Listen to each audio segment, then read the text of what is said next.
Shall we open our Bibles to Psalm 126? आओ ਅਸੀਂ ਆਪਣੀਆਂ ਬਾਈਬਲਸ ਖੋਲਾਂਗੇ ਜ਼ਬੂਰ 126। आइए हम अपने पवित्र शास्त्र को खोलते हुए भजन संहिता 126 देखें। Psalm 126 and verse 5. ਜ਼ਬੂਰ 126 ਉਸ ਦਾ 5ਵਾਂ ਵਚਨ। 126वां भजन संहिता का 5वां वचन।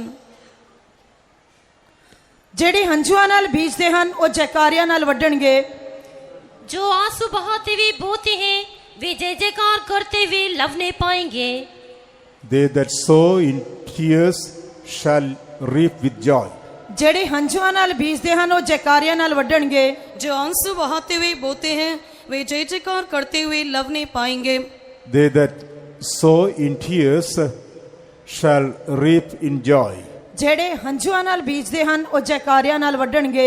जो आंसू बहाते हुए बोते हैं वे जय जयकार करते हुए लवने पाएंगे। In the Word of God, we read about so many things that we see in this world in order to help us to understand the mysteries of the kingdom of God.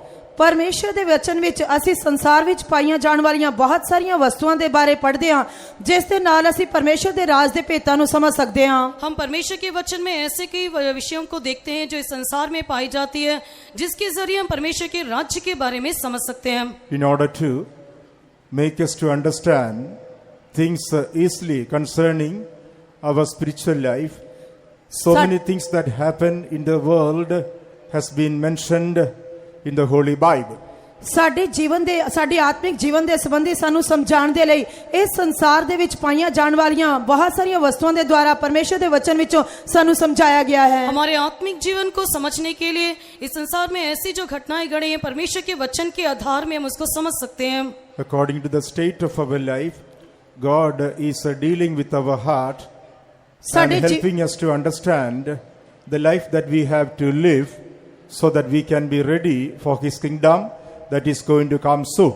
ਸਾਡੇ ਜੀਵਨ ਦੀ ਹਾਲਤ ਦੇ ਅਨੁਸਾਰ ਸਾਡੇ ਦਿਲ ਦੇ ਅਨੁਸਾਰ ਉਹਨਾਂ ਨੂੰ ਸਮਝਣ ਦੇ ਲਈ ਅਤੇ ਪਰਮੇਸ਼ਰ ਦੇ ਰਾਜ ਦੇ ਲਈ ਤਿਆਰ ਹੋਣ ਦੇ ਲਈ ਉਹਨਾਂ ਗੱਲਾਂ ਨੂੰ ਸਮਝਣ ਦੇ ਲਈ ਪਰਮੇਸ਼ਰ ਸਾਡੀ ਸਹਾਇਤਾ ਕਰਦਾ ਹੈ। हमारे जीवन को समझने के लिए हमारी हालत को समझने के लिए ऐसे कई बातों को प्रभु के वचन के द्वारा हम पढ़ते हैं जो कि प्रभु के आगमन के लिए हम लोग तैयार हो सकते हैं।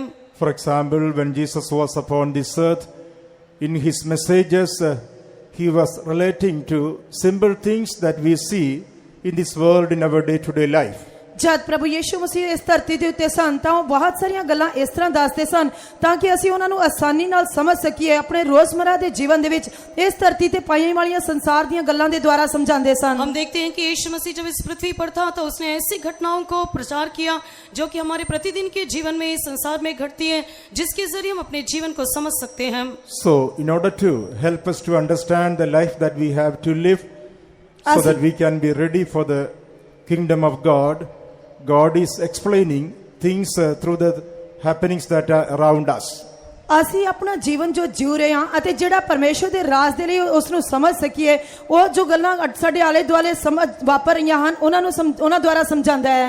हम देखते हैं कि संसार में होने वाली कई प्रकार की घटनाओं को देखते हुए हमारे जीवन को हम लोग समझ सकते हैं और हमारे जीवन को प्रभु के उस राज्य के लिए तैयार कर सकते हैं। Whether we are great or small, educated or uneducated, whoever it be, we will be able to understand the things from the Word of God in relation to the things that are happening around us. ਅਸੀਂ ਜੋ ਸਾਡੇ ਆਲੇ ਦੁਆਲੇ ਘਟਨਾਵਾਂ ਵਾਪਰ ਰਹੀਆਂ ਹਨ ਉਹਨਾਂ ਦੇ ਦੁਆਰਾ ਅਸੀਂ ਆਪਣੇ ਜੀਵਨ ਦੇ ਬਾਰੇ ਸਮਝ ਸਕਦੇ ਹਾਂ ਭਾਵੇਂ ਅਸੀਂ ਵੱਡੇ ਜਾਂ ਛੋਟੇ ਹੋਈਏ ਪੜ੍ਹੇ ਲਿਖੇ ਜਾਂ ਅਨਪੜ੍ਹ ਹੋਈਏ। हम देखते हैं कि चाहे हम पढ़े लिखे हों या अनपढ़ हों, चाहे हम किसी भी दर्जे के क्यों ना हो, इन संसार में जो भी साधारण घटनाएं घटती हैं वो घटनाएं यीशु मसीह अपने वचन के द्वारा जो बताता है उसको हम समझते समय हमारे जीवन को समझ सकते हैं। In this scripture that we read here, we are able to see two things. ਇਹ ਵਚਨ ਜਿਹੜਾ ਅਸੀਂ ਪੜ੍ਹਿਆ ਉਸ ਦੇ ਵਿੱਚੋਂ ਅਸੀਂ ਦੋ ਗੱਲਾਂ ਸਮਝ ਸਕਦੇ ਹਾਂ। इस वचन में हम दो रीति से इसको समझ सकते हैं। Two things are mentioned in this scripture. ਇਸ ਵਚਨ ਦੇ ਵਿੱਚ ਦੋ ਗੱਲਾਂ ਦੱਸੀਆਂ ਗਈਆਂ ਹਨ। इस वचन में दो विषय लिखा गया है। One is sowing the seed. ਇੱਕ ਤਾਂ ਬੀਜ ਬੀਜਣਾ ਹੈ। एक बीज बोना। Number two, reaping the sheaves. ਅਤੇ ਦੂਜਾ ਉਸ ਨੂੰ ਭਰੀਆਂ ਨੂੰ ਵੱਢਣਾ। और दूसरा लवना। They that sow in tears shall reap in joy. ਉਹ ਜਿਹੜੇ ਹੰਝੂਆਂ ਨਾਲ ਬੀਜਦੇ ਹਨ ਜੈਕਾਰਿਆਂ ਨਾਲ ਵੱਢਣਗੇ। जो आंसू बहाते हुए बोते हैं वे लोग आनंद के साथ काटेंगे। Sowing the seed and reaping the sheaves, these two things are mentioned in this scripture. ਇਸ ਵਚਨ ਦੇ ਵਿੱਚ ਬੀਜ ਬੀਜਣਾ ਅਤੇ ਭਰੀਆਂ ਨੂੰ ਵੱਢਣਾ ਇਹਨਾਂ ਦੋ ਗੱਲਾਂ ਦੇ ਬਾਰੇ ਦੱਸਿਆ ਗਿਆ ਹੈ। इस वचन में बोने के विषय में और लवने के विषय में दोनों विषय लिखा गया है। Praise be to God. ਪਰਮੇਸ਼ਰ ਦੇ ਨਾਮ ਦੀ ਤਾਰੀਫ ਹੋਏ। The church is called the husbandry of God. ਕਲੀਸਿਆ ਪਰਮੇਸ਼ਰ ਦੀ ਖੇਤੀ ਅਖਵਾਉਂਦੀ ਹੈ। कलीसिया परमेश्वर की खेती होकर कहलाई जाती है। Or God is taking the church as a field for himself. ਪਰਮੇਸ਼ਰ ਕਲੀਸਿਆ ਨੂੰ ਆਪਣੇ ਲਈ ਇੱਕ ਖੇਤ ਦੇ ਰੂਪ ਵਿੱਚ ਲੈਂਦਾ ਹੈ। परमेश्वर इस कलीसिया को अपने लिए एक खेत के समान लेता है। Those who work in the field, they are able to understand the pain that they take in order to sow the seed in the field. ਜਿਹੜੇ ਖੇਤਾਂ ਵਿੱਚ ਬੀਜ ਬੀਜਦੇ ਹਨ ਜਾਂ ਖੇਤੀ ਦਾ ਕੰਮ ਕਰਦੇ ਹਨ ਉਹ ਖੇਤ ਵਿੱਚ ਬੀਜ ਬੀਜਣ ਦੇ ਦਰਦ ਨੂੰ ਸਮਝ ਸਕਦੇ ਹਨ। हम देखते हैं कि जो लोग खेती में काम करते हैं वे लोग बीज बोने के लिए कितना अधिक परिश्रम उठाते हैं। In order to sow the seed, they have to prepare the field. ਖੇਤ ਵਿੱਚ ਬੀਜ ਬੀਜਣ ਦੇ ਲਈ ਉਹਨਾਂ ਨੂੰ ਖੇਤ ਨੂੰ ਤਿਆਰ ਕਰਨਾ ਪੈਂਦਾ ਹੈ। उस खेत में बीज बोने के लिए उस खेती को उनको तैयार They करना have to पड़ता है। plow the field and make it soft. ਖੇਤ ਨੂੰ ਨਰਮ ਕਰਨ ਦੇ ਲਈ ਉਹਨਾਂ ਨੂੰ ਉਸ ਨੂੰ ਵਾਹਣਾ ਪੈਂਦਾ ਹੈ। उस खेत को नरम करने के लिए हल जोतना पड़ता है। They take a lot of labor and pain in order to sow the seed in a field. ਉਹਨਾਂ ਨੂੰ ਖੇਤ ਵਿੱਚ ਬੀਜ ਬੀਜਣ ਦੇ ਲਈ ਬਹੁਤ ਸਾਰੀ ਮਿਹਨਤ ਕਰਨੀ ਪੈਂਦੀ ਹੈ ਅਤੇ ਦਰਦ ਉਠਾਉਣਾ ਪੈਂਦਾ ਹੈ। इसलिए उनको उस खेत में बीज बोने के लिए बहुत सारा परिश्रम करना पड़ता है। After that, they have to take a lot of care as the seed sprout. ਉਸ ਤੋਂ ਬਾਅਦ ਉਸ ਫਲ ਦੇ ਉਗਣ ਦੇ ਲਈ ਉਹਨਾਂ ਨੂੰ ਬਹੁਤ ਸਾਰੀ ਮਿਹਨਤ ਕਰਨੀ ਪੈਂਦੀ ਹੈ। और उसके बाद जब वो बीज उगने लगता है उसका भी अधिक ध्यान देना पड़ता है। As they begin to grow, they have to water it and manure it. ਅਤੇ ਜਿਉਂ-ਜਿਉਂ ਹੀ ਉਹ ਵਧਣਾ ਸ਼ੁਰੂ ਕਰਦਾ ਹੈ ਉਹਨਾਂ ਨੂੰ ਇਸ ਦੀ ਸਿੰਚਾਈ ਕਰਨੀ ਪੈਂਦੀ ਹੈ, ਇਸ ਨੂੰ ਖਾਦ ਪਾਣੀ और ਪੈਂਦੀ ਹੈ। जब बीज उगता है तो उसको पानी डालना पड़ता है, खाद डालना पड़ता है। When they see that tares are also growing along with the plant, they pluck them out. ਜਦੋਂ ਦੇਖਦੇ ਹਨ ਕਿ ਪੌਦਿਆਂ ਦੇ ਨਾਲ ਜੰਗਲੀ ਬੂਟੀ ਵੀ ਉਗ ਰਹੀ ਹੈ ਤਾਂ ਉਹ ਉਹਨਾਂ ਨੂੰ ਇਸ ਨੂੰ ਪੁੱਟ ਦਿੰਦੇ ਹਨ। जब हम देखते हैं कि उसमें जंगली पौधे भी उगते हैं तो उसको उखाड़ना पड़ता है। So the farmers took a lot of care in order to bring up the crop in the proper way. ਇਸ ਕਰਕੇ ਫਸਲ ਨੂੰ ਠੀਕ ਢੰਗ ਦੇ ਨਾਲ ਵਧਣ ਦੇ ਲਈ ਕਿਸਾਨ ਨੂੰ ਉਸਦੇ ਬਹੁਤ ਜ਼ਿਆਦਾ ਦੇਖਭਾਲ ਕਰਨੀ ਪੈਂਦੀ ਹੈ। इसलिए हम देखते हैं कि एक किसान उस पौधे को अच्छी तरह उगाने के लिए बहुत ही अधिक परिश्रम करता है। When the harvest comes, they are very happy ਜਦ ਵਾਢੀ ਆਉਂਦੀ ਹੈ ਤਾਂ ਉਹ ਬਹੁਤ ਹੀ ਖੁਸ਼ ਹੋ ਜਾਂਦੇ ਹਨ लेकिन जब कटनी आती तो वे लोग खुश हो जाते हैं because their labor is not in vain. ਕਿਉਂਕਿ ਉਹਨਾਂ ਦੀ ਮਿਹਨਤ ਵਿਅਰਥ ਨਹੀਂ ਗਈ। क्योंकि उनका परिश्रम व्यर्थ नहीं है। Whatever labor and work they have put together in the field has become fruitful. ਉਹਨਾਂ ਨੇ ਖੇਤ ਦੇ ਵਿੱਚ ਜੋ ਵੀ ਕੰਮ ਕੀਤਾ, ਜੋ ਵੀ ਮਿਹਨਤ ਕੀਤੀ ਉਹ ਫਲਦਾਇਕ ਹੋ ਗਿਆ ਹੈ। क्योंकि उन्होंने खेत में जो भी कुछ परिश्रम किया, काम किया, सब कुछ फलदायक होकर बदल गया। With a great joy, they will be able to reap the labor of their fruit or the sheaves. ਉਹ ਆਪਣੀ ਮਿਹਨਤ ਦੇ ਫਲ ਨੂੰ ਜਾਂ ਵਾਢੀ ਨੂੰ ਬਹੁਤ ਖੁਸ਼ੀ ਦੇ ਨਾਲ ਵੱਢ ਸਕਣਗੇ ਜਾਂ ਕੱਟ ਸਕਣਗੇ। वे लोग अपना परिश्रम का फल बहुत ही आनंद के साथ लवते हैं। These are the things that we are able to see literally happening around us in this world. ਇਹ ਗੱਲਾਂ ਅਸੀਂ ਸ਼ਾਬਦਿਕ ਤੌਰ ਤੇ ਸਾਡੇ ਆਲੇ ਦੁਆਲੇ ਸੰਸਾਰ ਦੇ ਵਿੱਚ ਵਾਪਰਦੀਆਂ ਹੋਈਆਂ ਅਸੀਂ ਦੇਖ ਸਕਦੇ ਹਾਂ। ये सारी बातें हमारे चारों ओर इस संसार में होने वाली घटना को हम देखते हैं। They are well applicable with our spiritual life who are getting ready for the coming of the Lord. ਅਸੀਂ ਜਿਹੜੇ ਪ੍ਰਭੂ ਦੀ ਆਮਦ ਦੇ ਲਈ ਤਿਆਰ ਹੋ ਰਹੇ ਹਾਂ ਇਹ ਸਾਡੇ ਆਤਮਿਕ ਜੀਵਨ ਦੇ ਵਿੱਚ ਚੰਗੀ ਤਰ੍ਹਾਂ ਲਾਗੂ ਹੁੰਦੀਆਂ ਹਨ। हम जो परमेश्वर के आगमन के लिए तैयार हो रहे हैं हमारे आत्मिक जीवन के लिए इसको हम लागू कर सकते हैं। We are in the field of God or we are the husbandry of God. ਅਸੀਂ ਪਰਮੇਸ਼ਰ ਦੀ ਖੇਤੀ ਹਾਂ, ਅਸੀਂ ਪਰਮੇਸ਼ਰ ਦੇ ਖੇਤ ਵਿੱਚ ਹਾਂ। हम लोग परमेश्वर की खेती हैं, नहीं तो परमेश्वर के खेत में हैं। Our God is a very good farmer who is helping us to grow in his field. ਸਾਡਾ ਪਰਮੇਸ਼ਰ ਅੱਛਾ ਕਿਸਾਨ ਹੈ ਜਿਹੜਾ ਸਾਨੂੰ ਉਸਦੇ ਖੇਤ ਵਿੱਚ ਵਧਣ ਦੇ ਲਈ ਸਹਾਇਤਾ ਕਰਦਾ हमारा ਹੈ। परमेश्वर अच्छा एक किसान है जो इस खेती में हमें बढ़ने के लिए मदद करता है। It is the expectancy of God that whenever Jesus comes, we should be found as the precious fruit of the earth. ਸਾਡੇ ਪਰਮੇਸ਼ਰ ਦੀ ਉਮੀਦ ਹੈ ਕਿ ਜਦ ਸਾਡਾ ਪ੍ਰਭੂ ਯੀਸ਼ੂ ਮਸੀਹ ਆਏਗਾ ਤਾਂ ਅਸੀਂ ਇਸ ਧਰਤੀ ਦੇ ਕੀਮਤੀ ਫਲਾਂ ਦੇ ਰੂਪ ਵਿੱਚ ਉਸ ਦੇ ਲਈ ਤਿਆਰ ਹੋਣੇ ਚਾਹੀਦੇ ये ਹਾਂ। परमेश्वर की अपेक्षा हमारी और इस प्रकार है कि जब प्रभु यीशु मसीह आएगा हम लोग एक फलदायक फल होकर दिखाई देना चाहिए। The church of God, which is going to be caught up at the coming of the Lord, is called the precious fruit of the earth. ਪਰਮੇਸ਼ਰ ਦੀ ਕਲੀਸਿਆ ਦਾ ਪ੍ਰਭੂ ਦੀ ਆਮਦ ਦੇ ਵਿੱਚ ਉਠਾਇਆ ਜਾਣਾ ਧਰਤੀ ਦੇ ਕੀਮਤੀ ਫਲ ਅਖਵਾਉਂਦਾ ਹੈ। प्रभु यीशु मसीह के आगमन में कलीसिया उठा लिया जाना पृथ्वी का बहुमूल्य फल कहलाया जाता है। In this precious fruit, we are able to see two varieties. ਇਹਨਾਂ ਕੀਮਤੀ ਫਲਾਂ ਦੇ ਵਿੱਚ ਅਸੀਂ ਦੋ ਕਿਸਮਾਂ ਨੂੰ ਦੇਖ ਸਕਦੇ ਹਾਂ। इस बहुमूल्य फल में हम दो प्रकार के गुण को देखते हैं। Or this precious fruit is divided into two groups. ਜਾਂ ਇਹ ਦੋ ਕੀਮਤੀ ਫਲ ਦੋ ਭਾਗਾਂ ਵਿੱਚ ਵੰਡੇ ਜਾ ਸਕਦੇ ਹਨ। ये बहुमूल्य फल दो रीति से विभाजित किए जाते हैं। One is the first fruit, ਇੱਕ ਤਾਂ ਪਹਿਲਾ ਫਲ ਹੈ एक पहला फल and the other one is the first of the first fruit. ਅਤੇ ਦੂਜਾ ਪਹਿਲਿਆਂ ਵਿੱਚੋਂ ਪਹਿਲਾ ਫਲ। और दूसरा पहलों में से पहला फल।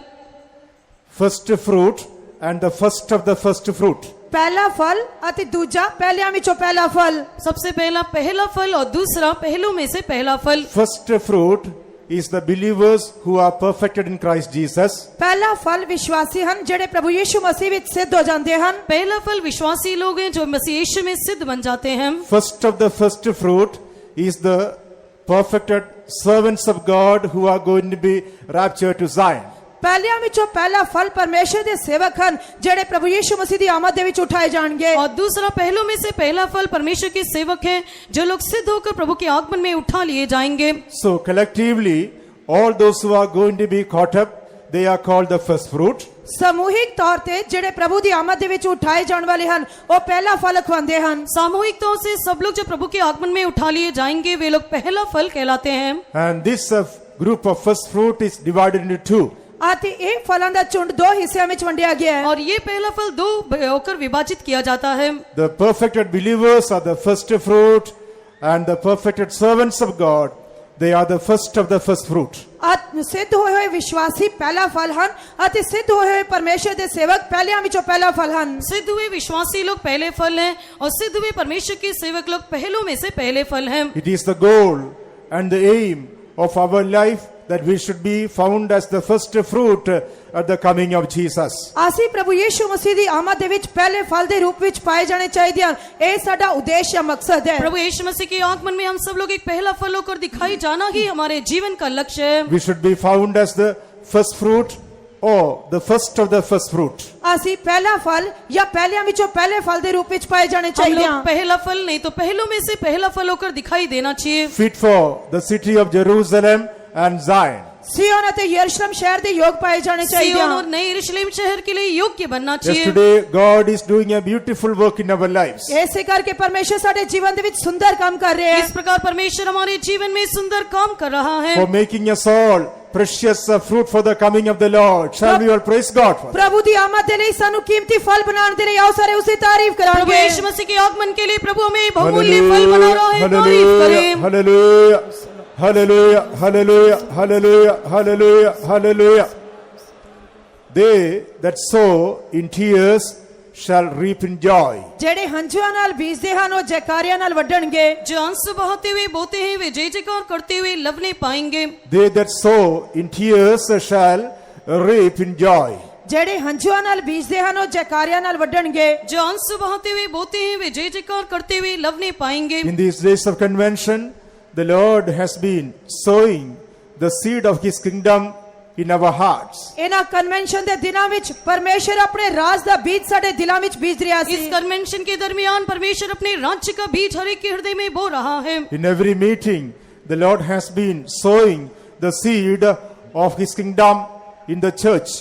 ਹਰ ਇੱਕ ਮੀਟਿੰਗ ਦੇ ਵਿੱਚ ਪਰਮੇਸ਼ਰ ਆਪਣੇ ਰਾਜ ਦਾ ਬੀਜ ਕਲੀਸਿਆ ਵਿੱਚ ਬੀਜ ਰਿਹਾ ਸੀ। हर एक मीटिंग में परमेश्वर अपने राज्य का बीज इस कलीसिया में बो रहा है। Through messages, Bible studies, exhortations, in various ways, the seed has been sown in our life. ਸੰਦੇਸ਼ ਦੇ ਦੁਆਰਾ ਬਾਈਬਲ ਅਧਿਐਨ ਦੇ ਦੁਆਰਾ ਨਸੀਹਤ ਦੇ ਦੁਆਰਾ ਕਈ ਤਰੀਕਿਆਂ ਦੇ ਨਾਲ ਪਰਮੇਸ਼ਰ ਦੇ ਰਾਜ ਦਾ ਬੀਜ ਸਾਡੇ ਦਿਲਾਂ ਵਿੱਚ ਬੀਜਿਆ ਗਿਆ ਹੈ। संदेश के द्वारा बाइबल अध्ययन के द्वारा उपासना के जरिए परमेश्वर के राज्य का बीज हमारे हृदय में बोया जा रहा है। Behind sowing these seeds, a lot of prayers have gone up to the very presence of God. ਇਹ ਬੀਜ ਬੀਜਣ ਦੇ ਪਿੱਛੇ ਸਾਡੀਆਂ ਬਹੁਤ ਸਾਰੀਆਂ ਪ੍ਰਾਰਥਨਾਵਾਂ ਪਰਮੇਸ਼ਰ ਦੇ ਕੋਲ ਪਹੁੰਚੀਆਂ ਹਨ। इस बीज को बोने से पहले इसके पहले ही बहुत सारी प्रार्थनाएं प्रभु की उपस्थिति में गई हैं। That is why it is said here, they that sow in tears. ਇਸੇ ਕਰਕੇ ਉਹ ਇੱਥੇ ਕਹਿੰਦਾ ਹੈ ਜਿਹੜੇ ਹੰਝੂਆਂ ਨਾਲ ਬੀਜਦੇ ਹਨ। इसलिए यहाँ कहा गया है कि जो आंसू बहाते हुए बोते हैं। Tears speak about prayers and supplications we have already made in the presence of God. ਹੰਝੂ ਪ੍ਰਾਰਥਨਾ ਅਤੇ ਬੇਨਤੀਆਂ ਨੂੰ ਦਰਸਾਉਂਦੇ ਹਨ ਜੋ ਅਸੀਂ ਪਹਿਲਾਂ ਹੀ ਪਰਮੇਸ਼ਰ ਦੀ ਹਜ਼ੂਰੀ ਵਿੱਚ ਕਰ ਚੁੱਕੇ ਹਾਂ। आंसू हमारे जो प्रार्थना और विनती हमने प्रभु की उपस्थिति में पहले ही किया है उसको दर्शाता है। Right from the time these days of convention has been decided, ਜਿਸ ਦਿਨ ਤੋਂ ਲੈ ਕੇ ਇਸ ਕਨਵੈਨਸ਼ਨ ਦੇ ਬਾਰੇ ਫੈਸਲਾ ਕੀਤਾ ਗਿਆ, जिस दिन से इस सम्मेलन के बारे में निर्णय लिया गया, people of God have been praying and make supplications in the presence of God for the blessings of these meetings. ਪਰਮੇਸ਼ਰ ਦੇ ਲੋਕ ਪ੍ਰਾਰਥਨਾ ਕਰਦੇ ਸਨ ਅਤੇ ਇਹਨਾਂ ਬੰਦਗੀਆਂ ਦੀਆਂ ਬਰਕਤਾਂ ਦੇ ਲਈ ਉਹ ਪਰਮੇਸ਼ਰ ਦੀ ਹਜ਼ੂਰੀ ਵਿੱਚ ਬੇਨਤੀ ਕਰਦੇ इस ਸਨ। मीटिंग के आशीष के लिए सारे लोग उस दिन से लेकर प्रार्थना विनती कर रहे हैं। All over the world, people have been praying and praising God for the blessings of these meetings. ਇਹਨਾਂ ਮੀਟਿੰਗਾਂ ਦੀਆਂ ਬਰਕਤਾਂ ਦੇ ਲਈ ਸਾਰੇ ਸੰਸਾਰ ਭਰ ਦੇ ਵਿੱਚ ਲੋਕ ਪ੍ਰਾਰਥਨਾ ਤੇ ਤਾਰੀਫ ਕਰਦੇ और ਸਨ। इस मीटिंग के आशीष के लिए संसार भर में हर एक जगह में प्रार्थना विनती की गई। Before we sow the seed here, so many have shed the tears in the presence of God in their prayer life. ਇਸ ਤੋਂ ਪਹਿਲਾਂ ਕਿ ਅਸੀਂ ਇੱਥੇ ਬੀਜ ਬੀਜਦੇ ਬਹੁਤ ਸਾਰੇ ਲੋਕਾਂ ਨੇ ਆਪਣੇ ਪ੍ਰਾਰਥਨਾ ਜੀਵਨ ਦੇ ਵਿੱਚ ਹੰਝੂ ਵਹਾਏ। यहाँ पर हम बीज बोने से पहले ही कई लोगों ने प्रार्थनाओं में अपने आंसू को बहाया है। So many individuals have prayed for the blessing of this convention. ਬਹੁਤ ਸਾਰੇ ਲੋਕਾਂ ਨੇ ਵਿਅਕਤੀਗਤ ਰੂਪ ਵਿੱਚ ਇਸ ਸੰਮੇਲਨ ਦੀਆਂ ਬਰਕਤਾਂ ਦੇ ਲਈ ਪ੍ਰਾਰਥਨਾ ਕੀਤੀ। बहुत सारे लोगों ने व्यक्तिगत तौर से इस आशीष के लिए प्रार्थना किया है। In so many homes, families have prayed for the blessing of these days convention. ਇਹਨਾਂ ਦਿਨਾਂ ਵਿੱਚ ਕਨਵੈਨਸ਼ਨ ਦੀਆਂ ਬਰਕਤਾਂ ਦੇ ਲਈ ਬਹੁਤ ਸਾਰੇ ਘਰਾਂ ਤੇ ਪਰਿਵਾਰਾਂ ਨੇ ਪ੍ਰਾਰਥਨਾਵਾਂ ਕੀਤੀਆਂ। कितने सारे घरों में परिवार सहित उन्होंने इस सम्मेलन के आशीष के लिए प्रार्थना किया है। In fasting and prayers, supplications and tears have gone up. और रोजा प्रार्थनावां ਦੇ ਵਿੱਚ ਬੇਨਤੀਆਂ ਅਤੇ ਹੰਝੂ ਉੱਪਰ ਗਏ। उपवास प्रार्थना विनती आंसू सब ऊपर गए हैं। In collective prayers, tears have gone up. ਸਮੂਹਿਕ ਪ੍ਰਾਰਥਨਾਵਾਂ ਦੇ ਵਿੱਚ ਹੰਝੂ ਉੱਪਰ ਗਏ। सामूहिक प्रार्थना में आंसू ऊपर गए हैं। Yes, we have been sowing the seed of the kingdom of God these days with the tears. ਹਾਂ, ਇਹਨਾਂ ਦਿਨਾਂ ਦੇ ਵਿੱਚ ਅਸੀਂ ਹੰਝੂਆਂ ਦੇ ਨਾਲ ਪਰਮੇਸ਼ਰ ਦੇ ਰਾਜ ਦਾ ਬੀਜ ਬੀਜ ਰਹੇ ਹਾਂ। हाँ, इन दिनों में हम लोग आंसुओं के साथ परमेश्वर के राज्य का बीज बो रहे हैं। All those who have prayed for this convention, put up your hands and shout a hallelujah. ਉਹ ਸਭ ਜਿਨ੍ਹਾਂ ਨੇ ਇਸ ਕਨਵੈਨਸ਼ਨ ਦੀਆਂ ਬਰਕਤਾਂ ਦੇ ਲਈ ਪ੍ਰਾਰਥਨਾ ਕੀਤੀ ਹੈ ਆਪਣਾ ਹੱਥ ਉਠਾ ਕੇ ਹਾਲੇਲੂਇਆ ਕਹਾਂਗੇ। ऐसे लोग जिन्होंने Praise be to God. ਪਰਮੇਸ਼ਰ ਦੇ ਨਾਮ ਦੀ ਤਾਰੀਫ ਹੋਏ। प्रभु की स्तुति हो।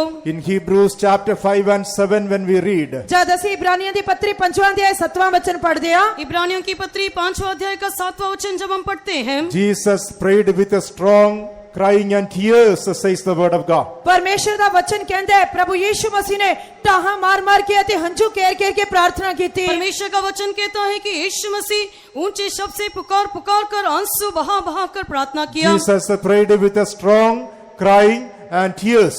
ਪ੍ਰਭੂ ਯੀਸ਼ੂ ਮਸੀਹ ਨੇ ਟਾਹਾਂ ਮਾਰ ਮਾਰ ਕੇ ਅਤੇ ਹੰਝੂ ਕੇਰ ਕੇਰ ਕੇ ਪ੍ਰਾर्थना ਕੀਤੀ। यीशु मसीह ने ऊंचे शब्द से पुकार कर आंसू बहाते हुए प्रार्थना किया। Yes, beloved ones, our tears will never go in vain. ਹਾਂ ਪਿਆਰਿਓ, ਸਾਡੇ ਹੰਝੂ ਕਦੇ ਵੀ ਵਿਅਰਥ ਨਹੀਂ ਜਾਣਗੇ। हाँ प्रिय लोगों, हमारा आंसू कभी व्यर्थ नहीं जाएगा। Our prayers, our supplications will never go in vain. ਸਾਡੀਆਂ ਪ੍ਰਾਰਥਨਾਵਾਂ ਸਾਡੀਆਂ ਬੇਨਤੀਆਂ ਕਦੇ ਵਿਅਰਥ ਨਹੀਂ ਜਾਣਗੀਆਂ। हमारी कोई भी प्रार्थना और विनती कभी व्यर्थ नहीं जाएगी। Yes, our prayers are always effective in the presence of God. ਹਾਂ, ਸਾਡੀਆਂ ਪ੍ਰਾਰਥਨਾਵਾਂ ਹਮੇਸ਼ਾ ਪਰਮੇਸ਼ਰ ਦੀ ਹਜ਼ੂਰੀ ਵਿੱਚ ਪ੍ਰਭਾਵਸ਼ਾਲੀ ਹਨ। हाँ, हमारी सारी प्रार्थना परमेश्वर की उपस्थिति में मौजूद है। Especially the servants of God, they are shedding forth the tears in God's presence and praying for the perfection of the church of God. ਖਾਸ ਕਰਕੇ ਪਰਮੇਸ਼ਰ ਦੇ ਸੇਵਕ ਕਲੀਸਿਆ ਦੀ ਸਿੱਧਤਾ ਦੇ ਲਈ ਪਰਮੇਸ਼ਰ ਦੀ ਹਜ਼ੂਰੀ ਵਿੱਚ ਹੰਝੂ ਵਹਾ ਵਹਾ ਕੇ ਪ੍ਰਾਰਥਨਾ ਕਰਦੇ ਹਨ। विशेष प्रकार कलीसिया की सिद्धता के लिए परमेश्वर के सेवक लोग आंसू बहाकर प्रार्थना करते हैं। In Acts of the Apostles chapter 20, रसूलां दे करतब 20 अध्याय, प्रेरितों के काम 20वां अध्याय, Acts chapter 20 and verse 31, what do we read? रसूलां दे करतब 20 अध्याय 31 वचन ਦੇ ਵਿੱਚ ਅਸੀਂ ਕੀ ਪੜ੍ਹਦੇ ਹਾਂ? प्रेरितों के काम 20वां अध्याय का 31 वचन में हम क्या पढ़ते हैं? ਇਸ ਕਰਕੇ ਜਾਗਦੇ ਰਹੋ ਅਤੇ ਯਾਦ ਰੱਖੋ ਜੋ ਮੈਂ 3 ਵਰਿਆਂ ਤੀਕਰ ਰਾਤ ਦਿਨ ਰੋ ਰੋ ਕੇ ਹਰੇਕ ਨੂੰ ਚਿਤਾਉਣ ਤੋਂ ਨਹੀਂ ਟਲਿਆ। इसलिए जागते रहो और स्मरण करो कि मैंने 3 वर्ष तक रात दिन आंसू बहा बहा कर हर एक को चेतावनी देना ना छोड़ा। Therefore watch and remember that by the space of 3 years I ceased not to warn everyone night and day with the tears. ਇਸ ਕਰਕੇ ਯਾਦ ਰੱਖੋ ਜੋ ਮੈਂ ਜਾਗਦੇ ਹੋਏ 3 ਵਰਿਆਂ ਤੀਕਰ ਰਾਤ ਦਿਨ ਰੋ ਰੋ ਕੇ ਹਰੇਕ ਨੂੰ ਚਿਤਾਉਣ ਤੋਂ ਨਹੀਂ ਟਲਿਆ। इसलिए जागते रहो और स्मरण करो कि मैंने 3 वर्ष तक रात दिन आंसू बहा बहा कर हर एक को चेतावनी देना ना छोड़ा। True servants of God, In the apostolic ministry, they are shedding forth tears day and night in order to prepare the church for the coming of the Lord. ਪਰਮੇਸ਼ਰ ਦੇ ਸੱਚੇ ਸੇਵਕ ਰਸੂਲਾਂ ਦੀ ਸਿੱਖਿਆ ਦੇ ਅਨੁਸਾਰ ਕਲੀਸਿਆ ਦੀ ਸਿੱਧਤਾ ਦੇ ਲਈ ਪਰਮੇਸ਼ਰ ਦੀ ਹਜ਼ੂਰੀ ਵਿੱਚ ਦਿਨ ਰਾਤ ਰੋ ਰੋ ਕੇ ਹੰਝੂ ਬਹਾਉਂਦੇ ਹਨ। कलीसिया को सिद्धता के लिए और प्रभु के आगमन में तैयार करने के लिए परमेश्वर के सेवक जो इस प्रेरितों की सेविकाई में रहते हैं आंसू बहाकर प्रार्थना करते हैं। In these days of convention, we have been sowing the seed of the kingdom of God with the prayers and tears. ਇਹਨਾਂ ਕਨਵੈਨਸ਼ਨ ਦੇ ਦਿਨਾਂ ਵਿੱਚ ਅਸੀਂ ਪਰਮੇਸ਼ਰ ਦੇ ਰਾਜ ਦਾ ਬੀਜ ਪ੍ਰਾਰਥਨਾਵਾਂ ਹੰਝੂਆਂ ਦੇ ਨਾਲ ਬੀਜ ਰਹੇ ਸੀ। इस कन्वेंशन के दरमियान हम लोग परमेश्वर के राज्य का बीज आंसू बहाते हुए प्रार्थना करते हुए बोते हैं। Surely our tears will never be in vain.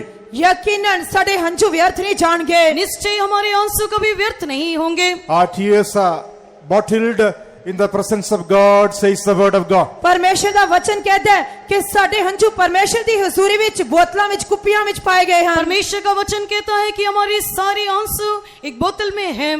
One day or the other, the seed that we are sowing in the hearts of the people will bring forth the fruit. ਇੱਕ ਦਿਨ ਜੋ ਅਸੀਂ ਪਰਮੇਸ਼ਰ ਦੇ ਬੀਜ ਲੋਕਾਂ ਦੇ ਦਿਲਾਂ ਵਿੱਚ ਬੀਜਦੇ ਹਾਂ ਇੱਕ ਨਾ ਇੱਕ ਦਿਨ ਫਲ ਲੈ ਕੇ ਆਏਗਾ। और जो भी बीज हम पर लोगों के बीच में बोते हैं निश्चय एक दिन वो फल को उत्पन्न करेगा। They that sow in tears shall reap with joy. ਉਹ ਜਿਹੜੇ ਹੰਝੂਆਂ ਨਾਲ ਬੀਜਦੇ ਹਨ ਜੈਕਾਰਿਆਂ ਨਾਲ ਵੱਢਣਗੇ। जो आंसू बहाते हुए बोते हैं वे जय जयकार करते हुए लवने पाएंगे। Praise be to God. ਪਰਮੇਸ਼ਰ ਦੇ ਨਾਮ ਦੀ ਤਾਰੀਫ ਹੋਏ। प्रभु की नाम की तारीफ हो। Sowing the seed and reaping the sheaves are the two things that are mentioned in the scripture. ਬੀਜ ਬੀਜਣਾ ਅਤੇ ਹੰਝੂ ਭਰੀਆਂ ਨੂੰ ਵੱਢਣਾ ਇਹ ਦੋ ਗੱਲਾਂ ਹਨ ਜੋ ਇਸ ਵਚਨ ਦੇ ਵਿੱਚ ਦੱਸੀਆਂ ਗਈਆਂ ਹਨ। इस वचन में बीज बोना और लवना ये दो विषय के बारे में लिखा गया है। Praise be to God. ਪਰਮੇਸ਼ਰ ਦੇ ਨਾਮ ਦੀ ਤਾਰੀਫ ਹੋਏ। This sowing the seed can be divided into four aspects. ਇਹ ਬੀਜ ਬੀਜਣਾ ਵੀ ਚਾਰ ਪਹਿਲੂਆਂ ਵਿੱਚ ਵੰਡਿਆ ਜਾ ਸਕਦਾ ਹੈ। हम इस बीज बोने को चार पहलू में बांट सकते हैं। Sowing the seed can be divided into four aspects. ਬੀਜ ਬੀਜਣਾ ਚਾਰ ਪਹਿਲੂਆਂ ਵਿੱਚ ਵੰਡਿਆ ਜਾ ਸਕਦਾ ਹੈ। बीज बोना चार पहलू में हम लोग विभाजित कर सकते हैं। Even so, reaping the harvest or reaping the sheaves also can be divided into four aspects. ਇਸੇ ਤਰ੍ਹਾਂ ਵਾਢੀ ਜਾਂ ਭਰੀਆਂ ਨੂੰ ਵੱਢਣਾ ਵੀ ਚਾਰ ਪਹਿਲੂਆਂ ਵਿੱਚ ਵੰਡਿਆ ਜਾ ਸਕਦਾ ਹੈ। इसी प्रकार कटनी को काटना भी हम लोग चार पहलू में विभाजित कर सकते हैं। Praise be to God. ਪਰਮੇਸ਼ਰ ਦੇ ਨਾਮ ਦੀ ਤਾਰੀਫ परमेश्वर ਹੋਏ। की स्तुति हो। Reaping the sheaves also can be divided into four aspects. ਭਰੀਆਂ ਵੱਢਣਾ ਵੀ ਚਾਰ ਪਹਿਲੂਆਂ ਵਿੱਚ ਵੰਡਿਆ ਜਾ ਸਕਦਾ ਹੈ। कटनी काटने को भी चार रीति से पहलू में विभाजित कर सकते हैं। They that sow in tears shall reap in joy. ਜਿਹੜੇ ਹੰਝੂਆਂ ਨਾਲ ਬੀਜਦੇ ਹਨ ਜੈਕਾਰਿਆਂ ਨਾਲ ਵੱਢਣਗੇ। जो आंसू बहाते हुए बोते हैं वे जय जयकार करके लवने पाएंगे। When Jesus was upon this earth, ਜਦ ਪ੍ਰਭੂ ਯੀਸ਼ੂ ਮਸੀਹ ਇਸ ਧਰਤੀ ਤੇ ਸਨ जब यीशु मसीह इस पृथ्वी पर था in his messages, he mentioned about a parable of a sower sowing the seed of the kingdom. ਉਸਨੇ ਆਪਣੇ ਦ੍ਰਿਸ਼ਟਾਂਤ ਦੇ ਵਿੱਚ ਬੀਜ ਬੀਜਣ ਵਾਲਾ ਜੋ ਪਰਮੇਸ਼ਰ ਦੇ ਰਾਜ ਦਾ ਬੀਜ ਬੀਜਦਾ ਹੈ ਉਸ ਦੇ ਵਿੱਚ ਉਸ ਦਾ ਦ੍ਰਿਸ਼ਟਾਂਤ ਦਿੱਤਾ। जब यीशु मसीह इस पृथ्वी पर था तब उसने बीज बोने वाले के बारे में दृष्टांत कहा। In the Gospel of St. Luke, chapter 8, when we read, ਜਦ ਅਸੀਂ ਲੂਕਾ ਦੀ ਇੰਜੀਲ 8ਵਾਂ ਅਧਿਆਇ ਪੜ੍ਹਦੇ ਹਾਂ लूका रचित सुसमाचार 8वां अध्याय जब हम पढ़ते हैं Luke chapter 8 and verse 5, it is mentioned about a sower who went out to sow his seed. ਲੂਕਾ ਦੀ ਇੰਜੀਲ 8ਵਾਂ ਅਧਿਆਇ 5ਵੇਂ ਵਚਨ ਦੇ ਵਿੱਚ ਇੱਕ ਬੀਜਣ ਵਾਲੇ ਜੋ ਬੀਜ ਬੀਜਣ ਨੂੰ ਨਿਕਲਿਆ ਉਸ ਦੇ ਬਾਰੇ ਦੱਸਿਆ ਗਿਆ ਹੈ। लूका रचित सुसमाचार 8वें अध्याय के 5वें वचन में हम देखते हैं कि एक बीज बोने वाला बीज बोने निकलता है। कि एक बीज बोने वाला निकला, बोते समय कुछ मार्ग के किनारे गिरा और रौंदा गया और आकाश के पक्षियों ने उसे चुग लिया।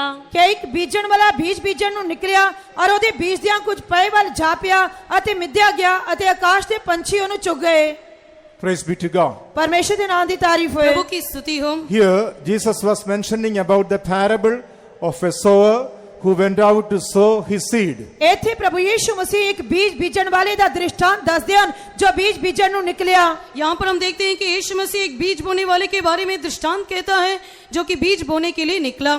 In this parable, we are able to see that the seeds were fallen on four respective places. ਇਸ ਦ੍ਰਿਸ਼ਟਾਂਤ ਦੇ ਵਿੱਚ ਅਸੀਂ ਵੇਖਦੇ ਹਾਂ ਕਿ ਬੀਜ ਚਾਰ ਥਾਵਾਂ ਦੇ ਵਿੱਚ ਡਿੱਗੇ। इस दृष्टांत में हम देखते हैं कि ये बीज चार खास स्थानों में गिरे। Some of the seed fell by the wayside. ਉਹਨਾਂ ਵਿੱਚੋਂ ਕੁਝ ਬੀਜ ਪਏ ਵੱਲ ਜਾ ਪਏ। उनमें से कुछ बीज मार्ग के किनारे गिर गए। That is the first aspect. ਉਹ ਪਹਿਲਾ ਪਹਿਲੂ ਹੈ। वो पहला पहलू है। Some of the seed fell by the wayside. ਕੁਝ ਬੀਜ ਪਏ ਵੱਲ ਜਾਂ ਰਸਤੇ ਤੇ ਜਾ ਡਿੱਗੇ और हम देखते हैं कि कुछ बीज जो है रास्ते में गिर गए। Secondly, some fell upon a rock. ਅਤੇ ਕੁਝ ਪਥਰੀਲੀ ਜ਼ਮੀਨ ਦੇ ਉੱਤੇ ਡਿੱਗ ਪਏ और कुछ पथरीली जमीन में गिर गए। That is the second aspect. ਉਹ ਦੂਜਾ ਪਹਿਲੂ ਹੈ और दूसरा पहलू है Some seeds fell upon the rock. ਅਤੇ ਕੁਝ ਬੀਜ ਜੋ ਸਨ ਪੱਥਰ ਦੇ ਉੱਤੇ ਜਾ ਡਿੱਗੇ कुछ बीज चट्टान पर गिर गए। Thirdly, some seeds fell among the thorns. ਅਤੇ ਤੀਜਾ ਕੁਝ ਬੀਜ ਕੰਡਿਆਂ ਦੇ ਵਿੱਚ ਜਾ ਡਿੱਗੇ और तीसरा कुछ बीज झाड़ियों में गिर गए। That is the third aspect. ਇਹ ਤੀਜਾ ਪਹਿਲੂ ਹੈ ये तीसरा पहलू है। Some of the seeds fell among the thorns. ਅਤੇ ਕੁਝ ਬੀਜ ਕੰਡਿਆਲਿਆਂ ਵਿੱਚ ਜਾ ਡਿੱਗੇ कुछ बीज झाड़ियों में गिर गए। And fourthly, some seed fell on good ground. ਅਤੇ ਚੌਥਾ ਕੁਝ ਬੀਜ ਚੰਗੀ ਜ਼ਮੀਨ ਅਥਵਾ ਉਪਜਾਊ ਜ਼ਮੀਨ ਵਿੱਚ ਜਾ ਡਿੱਗੇ और चौथा कुछ बीज अच्छी भूमि पर गिर गए। Some seeds fell in the good ground. ਕੁਝ ਬੀਜ ਚੰਗੀ ਉਪਜਾਊ ਜ਼ਮੀਨ ਵਿੱਚ ਡਿੱਗੇ कुछ बीज अच्छी भूमि पर गिरे। Likewise, this parable can be divided into four aspects. ਇਸੇ ਤਰ੍ਹਾਂ ਇਸ ਦ੍ਰਿਸ਼ਟਾਂਤ ਨੂੰ ਵੀ ਚਾਰ ਪਹਿਲੂਆਂ ਵਿੱਚ ਵੰਡਿਆ ਜਾ ਸਕਦਾ इस ਹੈ प्रकार ये दृष्टांत चार पहलू में विभाजित किया जा सकता है। They that sow in tears shall reap in joy. ਉਹ ਜਿਹੜੇ ਹੰਝੂਆਂ ਨਾਲ ਬੀਜਦੇ ਹਨ ਜੈਕਾਰਿਆਂ ਨਾਲ ਵੱਢਣਗੇ जो आंसू बहाते हुए बोते हुए जय जयकार करते हुए लवने पाएंगे। In these days of convention, with much prayers and tears, we have been sowing the seed of the kingdom of God. ਇਹਨਾਂ ਕਨਵੈਨਸ਼ਨ ਦੇ ਦਿਨਾਂ ਵਿੱਚ ਅਸੀਂ ਬਹੁਤ ਸਾਰੀਆਂ ਪ੍ਰਾਰਥਨਾਵਾਂ ਅਤੇ ਹੰਝੂਆਂ ਦੇ ਨਾਲ ਪਰਮੇਸ਼ਰ ਦੇ ਰਾਜ ਦਾ ਬੀਜ ਬੀਜ ਰਹੇ ਹਾਂ इस सम्मेलन के दरमियान हमने परमेश्वर के राज्य का बीज प्रार्थना और आंसुओं के साथ बोया है। The seed of salvation, ਮੁਕਤੀ ਦਾ ਬੀਜ उद्धार का बीज, the seed of the divine healing, ਇਲਾਹੀ ਸ਼ਿਫਾ ਦਾ ਬੀਜ ईश्वरीय चंगाई का बीज, the seed of the faith, ਵਿਸ਼ਵਾਸ ਦਾ ਬੀਜ विश्वास का बीज, the seed of the love of God, ਪਰਮੇਸ਼ਰ ਦੇ ਪ੍ਰੇਮ ਦਾ ਬੀਜ परमेश्वर के प्रेम का बीज, the seed of the apostolic doctrines and truth we have been sowing in the field. ਰਸੂਲਾਂ ਦੀ ਸਿੱਖਿਆ ਅਤੇ ਸੱਚਾਈਆਂ ਦਾ ਬੀਜ ਅਸੀਂ ਖੇਤ ਵਿੱਚ ਬੀਜ ਰਹੇ ਸੀ प्रेरितों का उपदेश और शिक्षा के बीज इस सम्मेलन में हमने बोया है। Here we read about four aspects where these seeds were fallen. ਇੱਥੇ ਅਸੀਂ ਚਾਰ ਪਹਿਲੂਆਂ ਦੇ ਬਾਰੇ ਪੜ੍ਹਿਆ ਜਿਨ੍ਹਾਂ ਦੇ ਵਿੱਚ ਇਹ ਬੀਜ ਡਿੱਗੇ यहाँ पर हम देखते हैं कि चार पहलू में ये बीज गिरे। And these four aspects speak about the four stages of our heart. ਇਹ ਚਾਰ ਪਹਿਲੂ ਸਾਡੇ ਦਿਲ ਦੀਆਂ ਚਾਰ ਅਵਸਥਾਵਾਂ ਦੇ ਬਾਰੇ ਦਰਸਾਉਂਦੇ ਹਨ और ये चार पहलू हमारे चार हृदय की अवस्था को दर्शाता है। Praise be to God. ਪਰਮੇਸ਼ਰ ਦੇ ਨਾਮ ਦੀ ਤਾਰੀਫ ਹੋਏ परमेश्वर के नाम की तारीफ हो। These four aspects of our heart is revealed through these scriptures.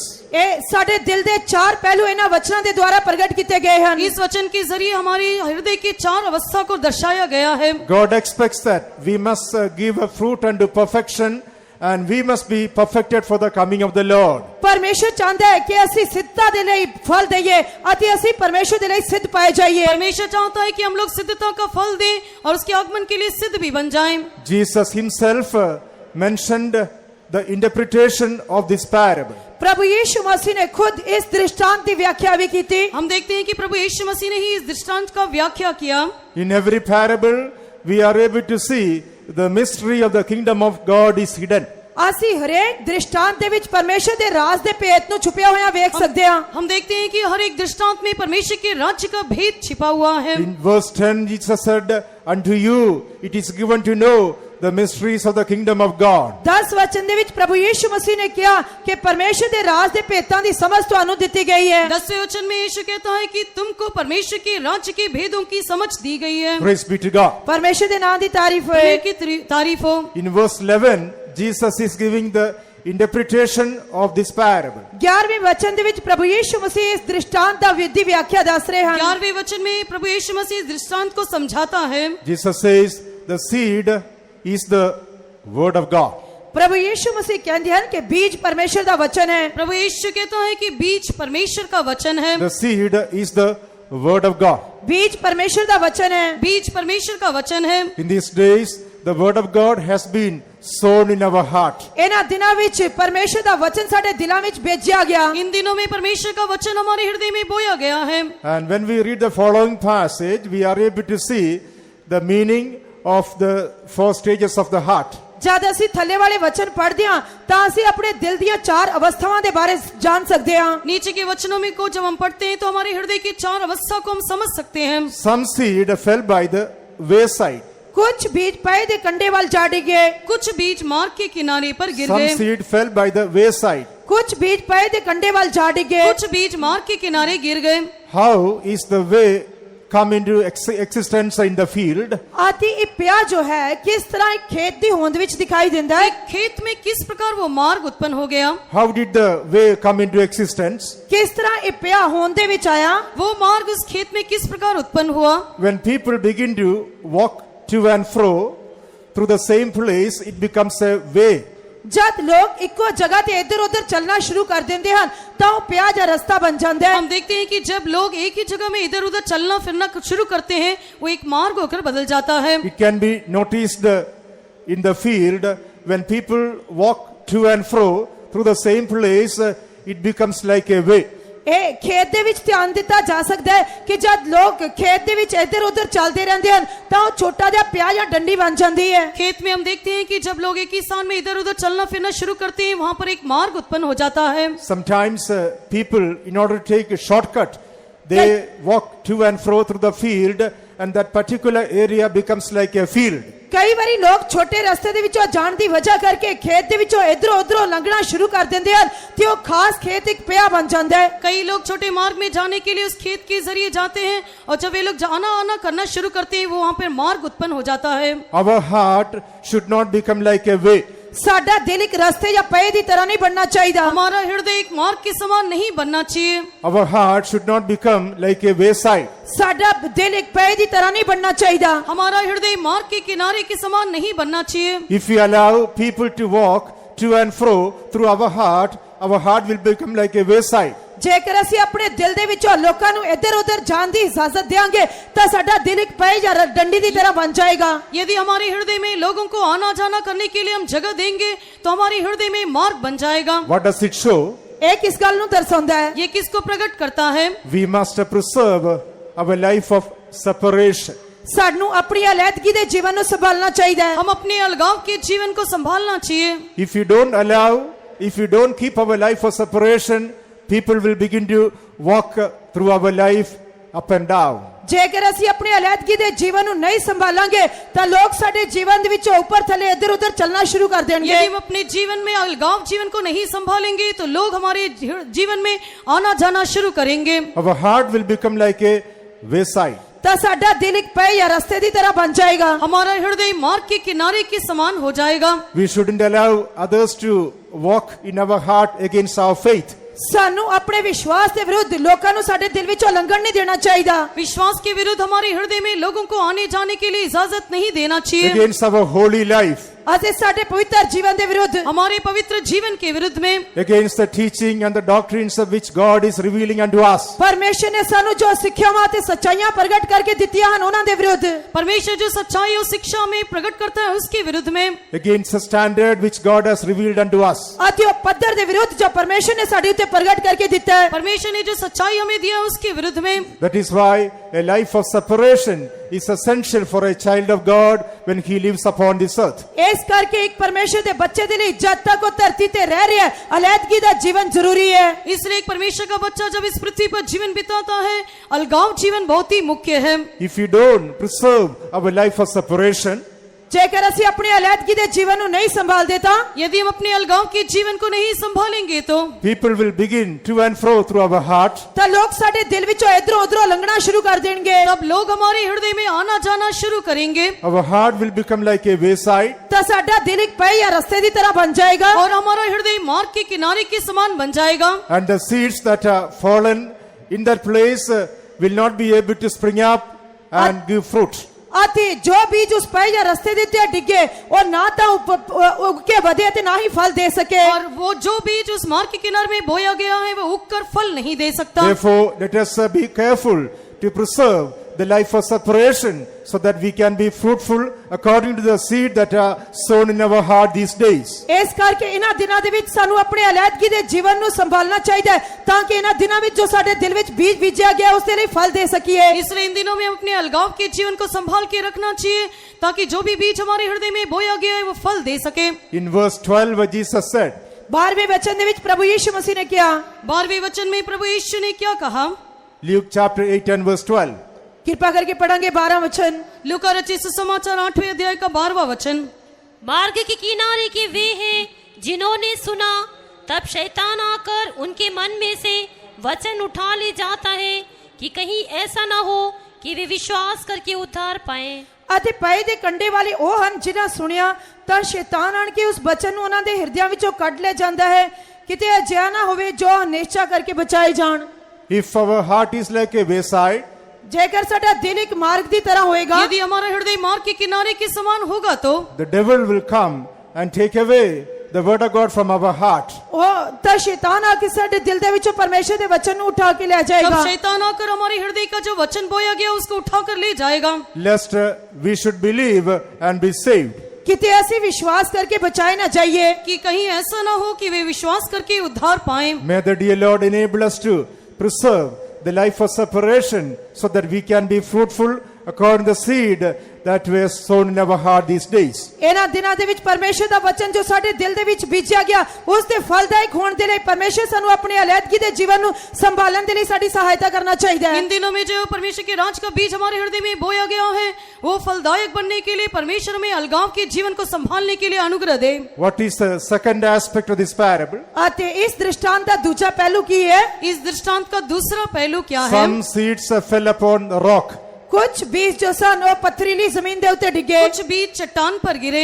Upon the rock there is no moisture. ਚਟਾਨ ਦੇ ਉੱਤੇ ਕੋਈ ਵੀ ਨਮੀ ਨਹੀਂ ਹੁੰਦੀ। चट्टान में कोई नमी नहीं होता, As such, the seed is not able to take a root there.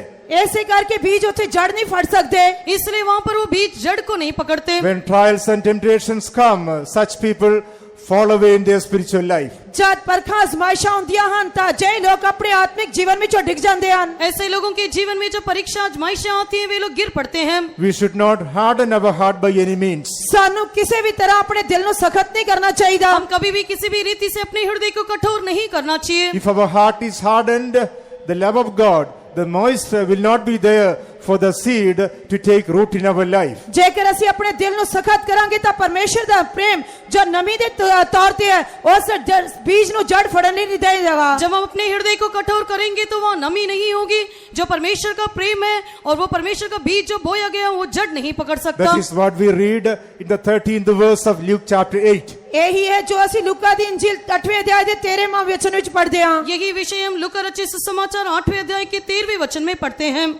चट्टान पर के वे हैं कि जब सुनते हैं तो आनंद से वचन को ग्रहण तो करते हैं, परंतु जड़ ना पकड़ने से वे थोड़ी देर तक विश्वास रखते हैं और परीक्षा के समय बहक जाते हैं। ਅਤੇ ਜੋ ਪੱਥਰ ਉੱਤੇ ਗਿਰੇ ਸੋ ਹਨ ਕਿ ਜਿਸ ਵੇਲੇ ਉਹ ਸੁਣਦੇ ਹਨ ਤਾਂ ਬਚਨ ਨੂੰ ਖੁਸ਼ੀ ਨਾਲ ਮੰਨ ਲੈਂਦੇ ਹਨ, ਪਰ ਇਹ ਜੜ ਨਹੀਂ ਰੱਖਦੇ ਅਤੇ ਥੋੜਾ ਚਿਰ ਪ੍ਰਤੀਤ ਕਰਦੇ ਔਰ ਪਰਤਾਵੇ ਵੇਲੇ ਹਟ ਜਾਂਦੇ ਹਨ। Praise be to God. ਪਰਮੇਸ਼ਰ ਦੇ ਨਾਮ ਦੀ ਤਾਰੀਫ ਹੋਏ। प्रभु की स्तुति हो। Some seed fell on the rock.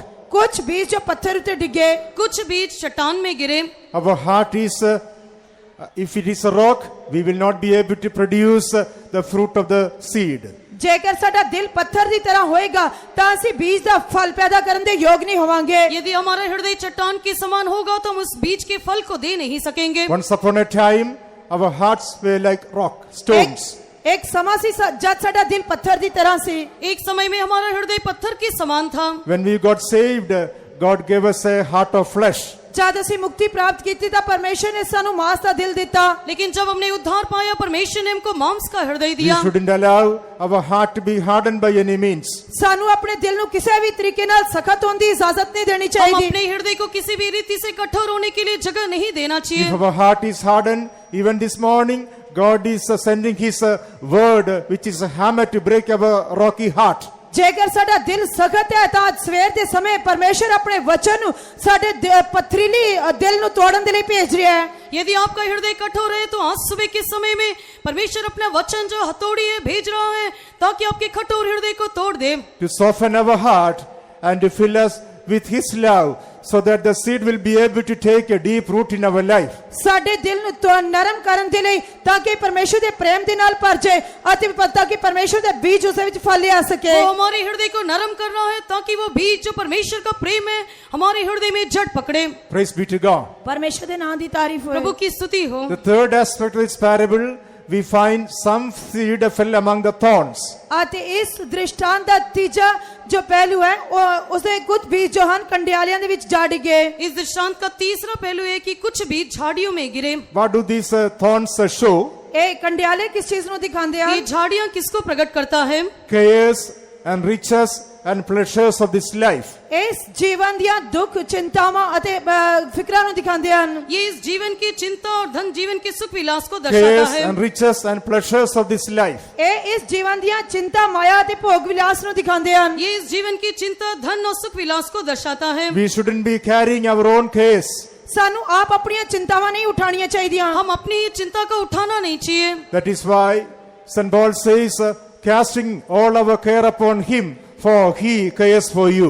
ਇਸੇ ਕਰਕੇ ਸੰਤ ਪੌਲੁਸ ਕਹਿੰਦੇ ਹਨ ਕਿ ਆਪਣਾ ਸਾਰੀ ਚਿੰਤਾ ਯਹੋਵਾ ਉੱਤੇ ਸੁੱਟ ਦਿਓ ਕਿਉਂਕਿ ਉਹ ਸਾਡੀ ਚਿੰਤਾ ਕਰਦਾ ਹੈ। इसलिए संत पौलुस कहता है कि अपनी सारी चिंता यहोवा पर डाल दो क्योंकि वो हमारी चिंता करता In है। 1 Peter chapter 5 and 7th verse, St. Paul says, St. Peter says, casting all your care upon him, for he cares for you. क्योंकि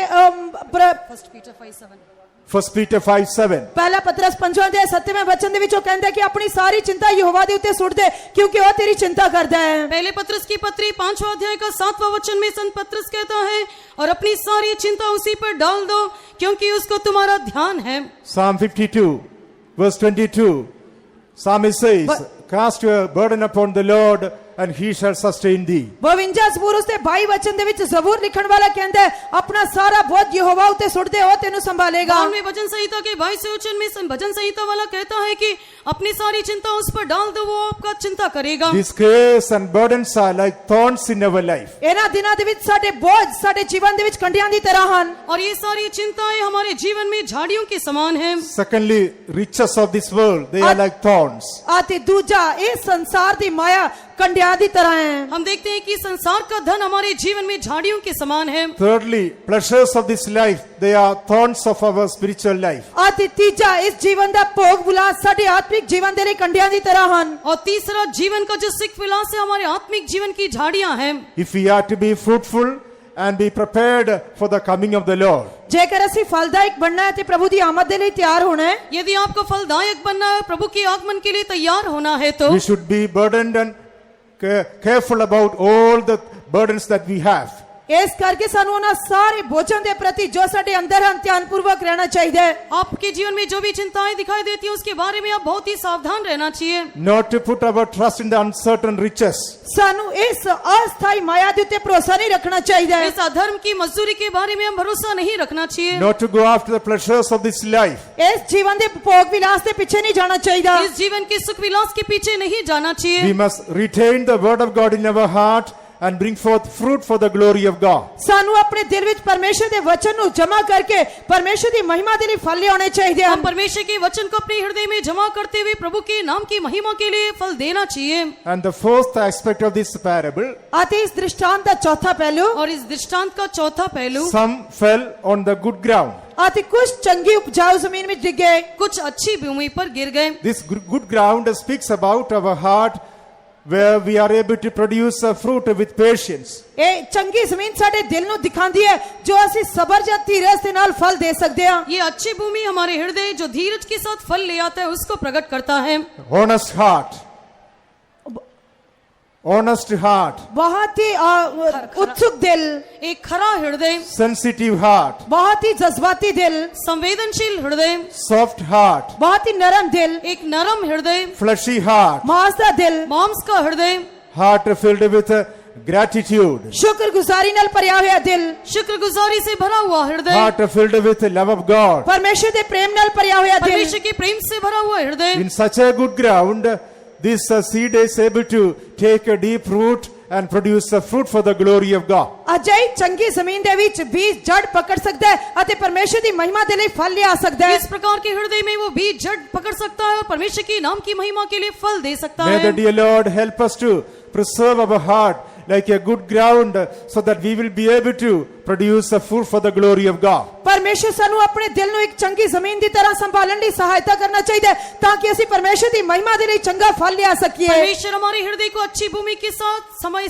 के समान संभालने के लिए मदद करना चाहिए ताकि हम लोग परमेश्वर के नाम की महिमा के लिए फल दे सकें।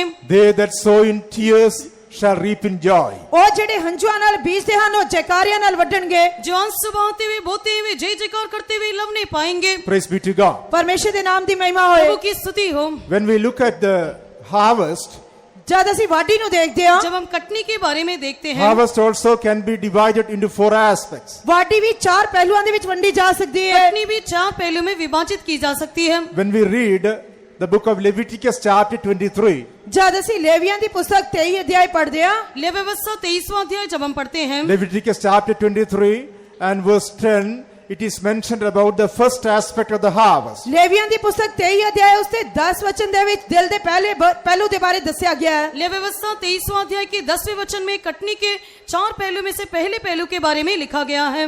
इसराइलियों से कहे कि जब तुम उस देश में प्रवेश करो जिसे यहोवा तुम्हें देता है, उसमें के खेत काटो, तब अपने अपने पक्के खेत की पहली उपज का फूला याजक के पास ले आया करना। ਇਸਰਾਈਲੀਆਂ ਨਾਲ ਗੱਲ ਕਰ ਅਤੇ ਇਉਂ ਉਹਨਾਂ ਨੂੰ ਆਖ, ਭਈ ਜਿਸ ਵੇਲੇ ਤੁਸੀਂ ਉਸ ਦੇਸ਼ ਵਿੱਚ ਜੋ ਮੈਂ ਤੁਹਾਨੂੰ ਦਿੰਦਾ ਹਾਂ ਆ ਗਏ ਹੋ ਅਤੇ ਉਸ ਦੀ ਹਾੜੀ ਵੀ ਵੱਢੋਗੇ, ਤਾਂ ਤੁਸੀਂ ਆਪਣੀ ਹਾੜੀ ਦੇ ਪਹਿਲੇ ਫਲ ਤੋਂ ਇੱਕ ਪੂਲਾ ਯਾਜਕ ਦੇ ਸਾਹਮਣੇ ਲਿਆਉਣਾ। Praise be to God. ਪਰਮੇਸ਼ਰ ਦੇ ਨਾਮ ਦੀ ਤਾਰੀਫ ਹੋਏ। परमेश्वर के नाम की तारीफ हो। This was a command which was given to the children of Israel. ਇਹ ਹੁਕਮ ਸੀ ਜੋ ਇਸਰਾਈਲੀ ਬੱਚਿਆਂ ਨੂੰ ਦਿੱਤਾ ਗਿਆ। ये आज्ञा इस्राएली लोगों को दी गई थी। When ye be come into the land which I give unto you, ਜਦ ਤੁਸੀਂ ਉਸ ਦੇਸ਼ ਵਿੱਚ ਜਾਓ ਜੋ ਮੈਂ ਤੁਹਾਨੂੰ ਦਿੰਦਾ ਹਾਂ, जब तुम उस देश में प्रवेश करो जिसे यहोवा तुम्हें देता है, and shall reap the harvest thereof, ਅਤੇ ਉਸ ਦੀ ਹਾੜੀ ਵੀ ਵੱਢੋਗੇ, और उसमें के खेत काटोगे, then ye shall bring a sheaf of the first fruits of your harvest unto the priest. ਤਾਂ ਤੁਸੀਂ ਆਪਣੀ ਹਾੜੀ ਦੇ ਪਹਿਲੇ ਫਲ ਤੋਂ ਇੱਕ ਪੂਲਾ ਯਾਜਕ ਦੇ ਸਾਹਮਣੇ ਲਿਆਉਣਾ। तब अपने अपने पक्के खेत की पहली उपज का फूला याजक के Verse पास ले आना। 11, and he shall wave the sheaf before the Lord to be accepted for you. ਅਤੇ 11ਵੇਂ ਵਚਨ ਦੇ ਵਿੱਚ ਉਹ ਉਸ ਪੂਲੇ ਨੂੰ ਯਹੋਵਾ ਦੇ ਸਾਹਮਣੇ ਹਿਲਾਵੇ, ਭਈ ਉਹ ਤੁਹਾਡੇ ਕੋਲੋਂ ਮੰਨਿਆ ਜਾਏ। और 11वें वचन में वह उस फूले को यहोवा के सामने हिलाए कि वह This- तुम्हारे निमित्त ग्रहण किया जाए। This the first fruit of sheaf speaks about our Lord and Savior Jesus Christ. ਇਹ ਵਾਢੀ ਦਾ ਪਹਿਲਾ ਫਲ ਸਾਡੇ ਪ੍ਰਭੂ ਯੀਸ਼ੂ ਮਸੀਹ ਜੋ ਮੁਕਤੀਦਾਤਾ ਹੈ ਉਸ ਨੂੰ ਦਰਸਾਉਂਦਾ ਹੈ। ये पहली उपज का फूला प्रभु यीशु मसीह और हमारा उद्धारकर्ता परमेश्वर को प्रकट करता है। In 1 Corinthians chapter 15 when we read, ਜਦ ਅਸੀਂ ਪਹਿਲਾ ਕੁਰਿੰਥੀਆਂ 15 ਅਧਿਆਇ ਪੜ੍ਹਦੇ ਹਾਂ, पहले कुरिन्थियों की पत्री 15वां अध्याय जब हम पढ़ते हैं, 1 Corinthians 15:20, ਪਹਿਲਾ ਕੁਰਿੰਥੀਆਂ 15 ਅਧਿਆਇ 20 वचन, पहले कुरिन्थियों की पत्री 15 अध्याय का 20वां वचन, परंतु सचमुच मसीह मुर्दों में से जी उठा और जो सो गए हैं उनमें पहला फल हुआ। ਪਰ ਹੁਣ ਮਸੀਹ ਤਾਂ ਮੁਰਦਿਆਂ ਵਿੱਚੋਂ ਜੀ ਉੱਠਿਆ ਹੈ ਅਤੇ ਸੁੱਤਿਆਂ ਹੋਇਆਂ ਦਾ ਪਹਿਲਾ ਫਲ ਹੈ।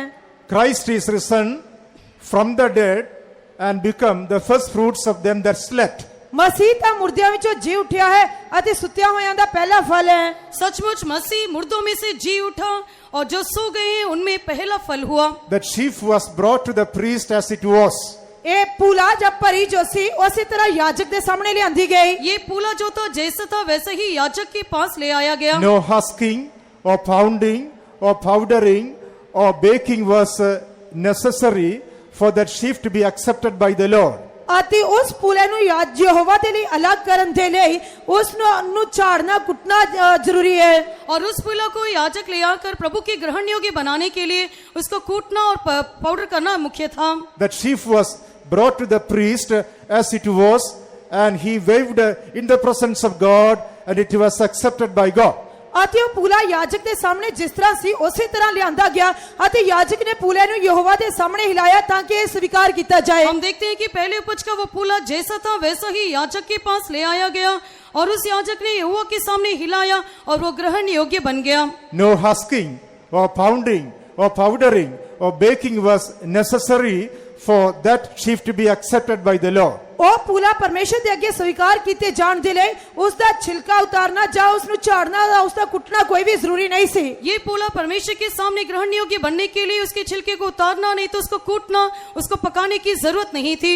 Or no process of sanctification was needful for Jesus to be accepted by God the Father. ਪ੍ਰਭੂ ਯੀਸ਼ੂ ਮਸੀਹ ਨੂੰ ਪਿਤਾ ਪਰਮੇਸ਼ਰ ਦੇ ਅੱਗੇ स्वीकार ਕੀਤੇ ਜਾਣ ਦੇ ਲਈ ਕਿਸੇ ਪਵਿੱਤਰਤਾ ਦੀ ਪ੍ਰਕਿਰਿਆ ਦੀ ਲੋੜ ਨਹੀਂ ਸੀ। पिता परमेश्वर के द्वारा यीशु ग्रहण किए जाने के लिए कोई भी पवित्रता की प्रणाली जरूरत नहीं थी। He did no sin. ਉਸਨੇ ਕੋਈ ਪਾਪ ਨਹੀਂ ਕੀਤਾ ਸੀ। उसने पाप नहीं किया, In him was no sin. ਉਸ ਵਿੱਚ ਕੋਈ ਵੀ ਪਾਪ ਨਹੀਂ ਸੀ। उसके अंदर पाप नहीं था And he did not know sin. ਉਸਨੇ ਕਿਸੇ ਪਾਪ ਨੂੰ ਜਾਣਿਆ ਨਹੀਂ। और उसने कोई पाप भी नहीं किया। In his body, soul and spirit, our Jesus was holy. आत्मा प्राण शरीर ਦੇ ਵਿੱਚ ਸਾਡਾ ਪ੍ਰਭੂ ਯੀਸ਼ੂ ਮਸੀਹ ਪਵਿੱਤਰ ਸੀ। आत्मा प्राण शरीर में हमारा प्रभु यीशु मसीह पवित्र था।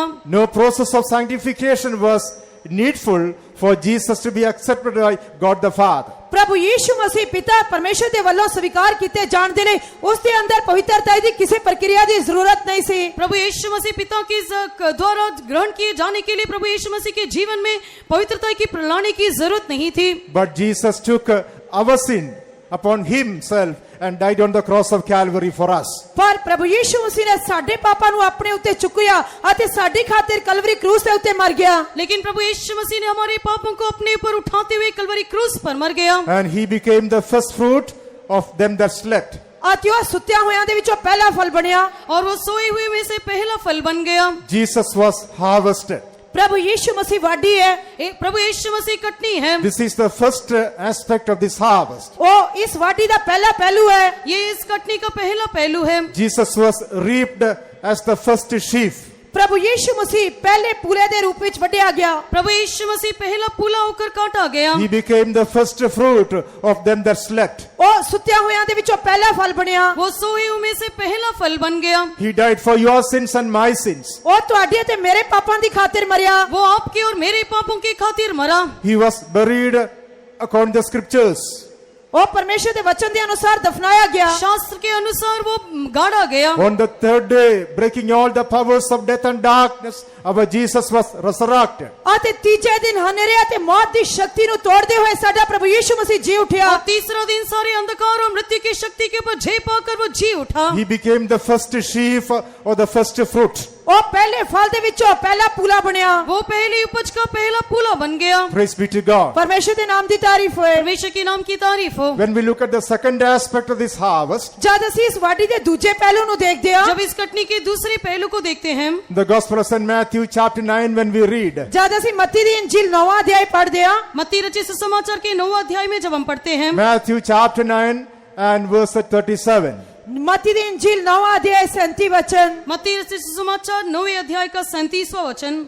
तब उसने अपने चेलों से कहा, पक्के खेत तो बहुत हैं, पर मजदूर थोड़े हैं। तद उन्हें अपने चेलियां नु आख्या, खेती पक्की होई तां बहुत है पर वाडे थोड़े हन। Praise be to God. परमेश्वर दे नाम दी तारीफ होए। प्रभु की स्तुति हो। Jesus says, harvest is truly plenteous, but the laborers are few. प्रभु यीशु मसीह ने क्या खेती पक्की हुई तो बहुत है पर वाडे थोड़े हैं। प्रभु यीशु मसीह ने कहा कि पक्के खेत तो बहुत हैं पर मजदूर थोड़े What हैं। does this harvest show? ए खेती किस चीज नु दिखांदी है? वाडी ये किस चीज कटनी नु किस- दिखांदी है? ये This कटनी किसको harvest प्रकट- shows the ministry of perfection. ए पक्की हुई खेती प्रेम दी सेवा नु दिखांदी है। ये कटनी सिद्धता की सेवकाई को दर्शाता है। This harvest speaks about the ministry of perfection. ए पक्की हुई खेती सिद्धा दी सेवा नु दिखांदी है। ये कटनी सिद्धता की सेवकाई को दर्शाता है। Harvest is truly plenteous, वाडी ता खेत ता पक्की हुई बहुत हन, पक्के खेत तो बहुत हैं, but the laborers are few. पर वाडे थोड़े हन। परंतु मजदूर थोड़े हैं। Jesus did not say sowing is plenteous and laborers are few. प्रभु यीशु मसीह ने ये नहीं कहा कि बीज बीजना बहुत है पर वाडे घट हन। यीशु मसीह ने ऐसा नहीं कहा कि बीज बोना बहुत है और मजदूर But थोड़े हैं। harvest is plenteous, but the laborers are few. उसने क्या खेती पक्की हुई तो बहुत है पर वाडे थोड़े हन। लेकिन उसने कहा कि पक्के खेत तो बहुत हैं और मजदूर थोड़े There हैं। are so many evangelists sowing the seed of the kingdom of God in this world. इस संसार दे विच बहुत सारे खुशखबरी दे प्रचारक परमेश्वर दा बीज बीजदे हन। इस संसार में बहुत सारे सुसमाचारक लोग परमेश्वर के राज्य के बीज बो रहे Through हैं। their ministries, people are getting saved and healed. उन्हां दी सेवा दे द्वारा लोग मुक्ति पांदे हन, शिफा पांदे हन। और उनकी सेवकाई के जरिए लोग उद्धार पाते हैं, चंगाई पाते हैं। People get water baptized and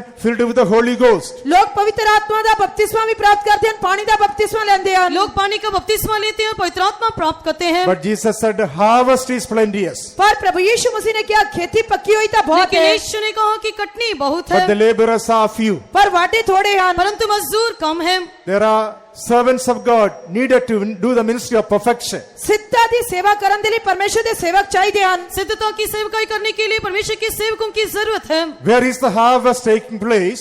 जिथे पक्की हुई खेती वाद है, एक कटनी जहाँ पर होता है, Harvest is taking place in the field. वाटी खेत दे विच हुंदी है। कटनी एक खेत में होती है। That is why in John's Gospel chapter 4 when we read, ऐसे करके जद ਅਸੀਂ यूहन्ना दी इंजील चौथा अध्याय पढ़दे हां, इसी प्रकार जो यूहन्ना रचित सुसमाचार 4 अध्याय में हम पढ़ते हैं, John's Gospel chapter 4 and verse 35, यूहन्ना दी इंजील चौथा अध्याय 35 वचन। यूहन्ना रचित सुसमाचार 4 अध्याय का 35वां वचन। क्या तुम नहीं कहते कि कटनी होने में अब भी 4 महीने पड़े हैं? देखो मैं तुमसे कहता हूँ, अपनी आंखें उठाकर खेतों पर दृष्टि डालो कि वे कटनी के लिए पक चुके हैं। ਕੀ ਤੁਸੀਂ ਨਹੀਂ ਆਖਦੇ ਕਿ ਅਜੇ 4 ਮਹੀਨੇ ਹਨ ਤਦ ਵਾਢੀ ਹੋਵੇਗੀ? ਵੇਖੋ ਮੈਂ ਤੁਹਾਨੂੰ ਆਖਦਾ ਹਾਂ, ਜੋ ਆਪਣੀਆਂ ਅੱਖਾਂ ਚੁੱਕੋ ਅਤੇ ਪੈਲੀਆਂ ਨੂੰ ਵੇਖੋ ਜੋ ਵਾਢੀ ਦੇ ਲਈ ਪੱਕ ਕੇ ਪੀਲੀਆਂ ਹੋ ਗਈਆਂ ਹਨ। I say unto you, lift up your eyes and look on the fields. ਮੈਂ ਤੁਹਾਨੂੰ ਕਹਿੰਦਾ ਹਾਂ, ਆਪਣੀਆਂ ਅੱਖਾਂ ਚੁੱਕੋ ਤੇ ਪੈਲੀਆਂ ਨੂੰ ਵੇਖੋ।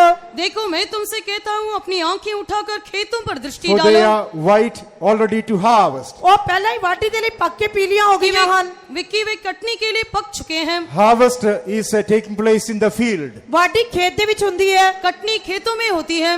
Field speaks about the church of God. ਖੇਤ ਪਰਮੇਸ਼ਰ ਦੀ ਕਲੀਸਿਆ ਨੂੰ ਦਿਖਾਉਂਦਾ ਹੈ। खेत परमेश्वर की कलीसिया को प्रकट करता है।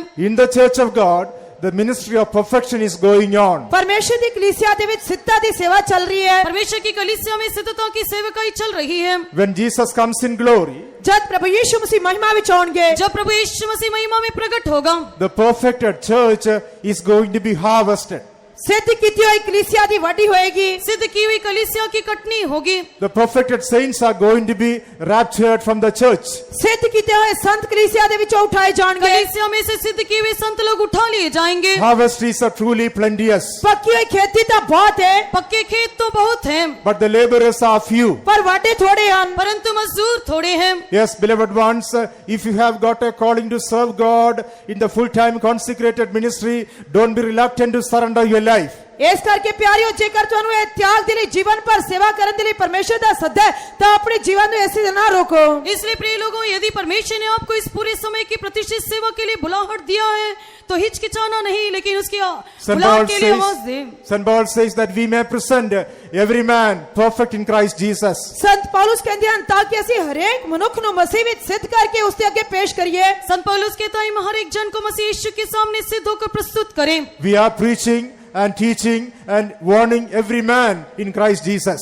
ਅਸੀਂ ਹਰੇਕ ਵਿਅਕਤੀ ਨੂੰ ਪ੍ਰਭੂ ਯੀਸ਼ੂ ਮਸੀਹ ਦੇ ਵਿੱਚ ਸਿਖਾਉਂਦੇ, ਸਮਝਾਉਂਦੇ ਤੇ ਚਿਤਾਰਦੇ ਹਾਂ। हम हर एक जन को प्रभु यीशु के निमित्त सिखाते हैं, उपदेश देते हैं और समझाते हैं। Only through the apostolic ministry the church of God can be perfected. केवल रसूलां ਦੀ ਸੇਵਾ ਦੇ ਦੁਆਰਾ ਹੀ ਪਰਮੇਸ਼ਰ ਦੀ ਕਲੀਸਿਆ ਸਿੱਧ ਹੋ ਸਕਦੀ ਹੈ। केवल प्रेरितों की सेवकाई के जरिए ही कलीसिया सिद्ध बन सकती है। So the ministry of perfection is a harvest. ਇਸ ਕਰਕੇ ਸਿੱਧਤਾ ਦੀ ਸੇਵਾ ਵੱਡੀ ਹੈ। इसीलिए सिद्धता की जो सेवकाई है वो कटनी है। Whenever Jesus comes in glory, ਜਦ ਸਾਡਾ ਪ੍ਰਭੂ ਯੀਸ਼ੂ ਮਸੀਹ ਮਹਿਮਾ ਵਿੱਚ ਆਏਗਾ, जब प्रभु यीशु मसीह महिमा में आएगा, the perfected church is going to be raptured. ਸਿੱਧ ਕੀਤੀ ਹੋਈ ਕਲੀਸਿਆ ਉਠਾਈ ਜਾਏਗੀ। सिद्ध की हुई कलीसिया उठा ली जाएगी। Oh, the perfected saints are going to be harvested at the secret coming of Jesus. ਜਾਂ ਪ੍ਰਭੂ ਯੀਸ਼ੂ ਮਸੀਹ ਦੀ ਗੁਪਤ ਆਮਦ ਵਿੱਚ ਪਰਮੇਸ਼ਰ ਦੇ ਸਿੱਧ ਹੋਏ ਹੋਏ ਸੰਤ ਉਠਾਏ ਜਾਣਗੇ। प्रभु यीशु मसीह के गुप्त आगमन में एक सिद्ध की हुई कलीसिया काटी जाएगी। That is the ministry the Lord is doing in our life through the church of God. ਇਹ ਸੇਵਾ ਜੋ ਪਰਮੇਸ਼ਰ ਸਾਡੇ ਜੀਵਨ ਦੇ ਵਿੱਚ ਆਪਣੀ ਕਲੀਸਿਆ ਦੇ ਵਿੱਚ ਕਰ ਰਿਹਾ ਹੈ। ये सेवा परमेश्वर हमारे जीवन में अपनी कलीसिया के जरिए कर रहा If है। you got a calling to serve God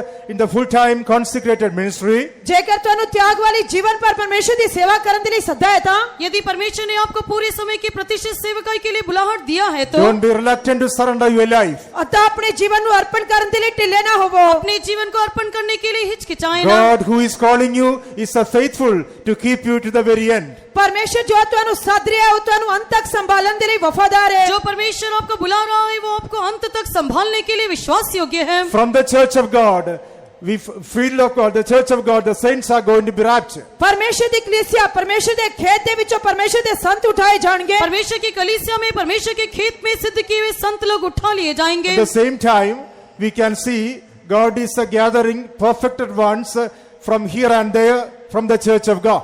ਇਸੇ ਲਈ ਅਸੀਂ ਵੇਖਦੇ ਹਾਂ ਕਿ ਪਰਮੇਸ਼ਰ ਇਧਰੋਂ ਉਧਰੋਂ ਆਪਣੀ ਕਲੀਸਿਆ ਦੇ ਵਿੱਚੋਂ ਸਿੱਧ ਕੀਤੇ ਹੋਏ ਸੰਤਾਂ ਨੂੰ ਇਕੱਠਾ ਕਰਦਾ ਹੈ। और भी हम देखते हैं कि परमेश्वर अपनी कलीसिया में इधर उधर सिद्ध किए हुए लोगों को उठा रहा है। Once God's work is perfected in us, ਇੱਕ ਵਾਰ ਜਦ ਪਰਮੇਸ਼ਰ ਦਾ ਕੰਮ ਸਾਡੇ ਵਿੱਚ ਸੰਪੂਰਨ ਹੋ ਗਿਆ, एक दिन जब परमेश्वर का सिद्धता का काम हमारे whether जीवन में we पूरा are होता है, believers or servants of God, God will harvest us away from this world. ਭਾਵੇਂ ਅਸੀਂ ਵਿਸ਼ਵਾਸੀ ਹੋਈਏ ਜਾਂ ਪਰਮੇਸ਼ਰ ਦੇ ਸੇਵਕ ਹੋਈਏ, ਪਰਮੇਸ਼ਰ ਸਾਨੂੰ ਇਸ ਧਰਤੀ ਦੇ ਵਿੱਚੋਂ ਵੱਢ ਲਏਗਾ। चाहे हम विश्वासी हो या सेवक हो, परमेश्वर इस जगत से हमें काट लेगा। God is perfecting the work that He has started in the life of various people and harvesting them from the church here and there.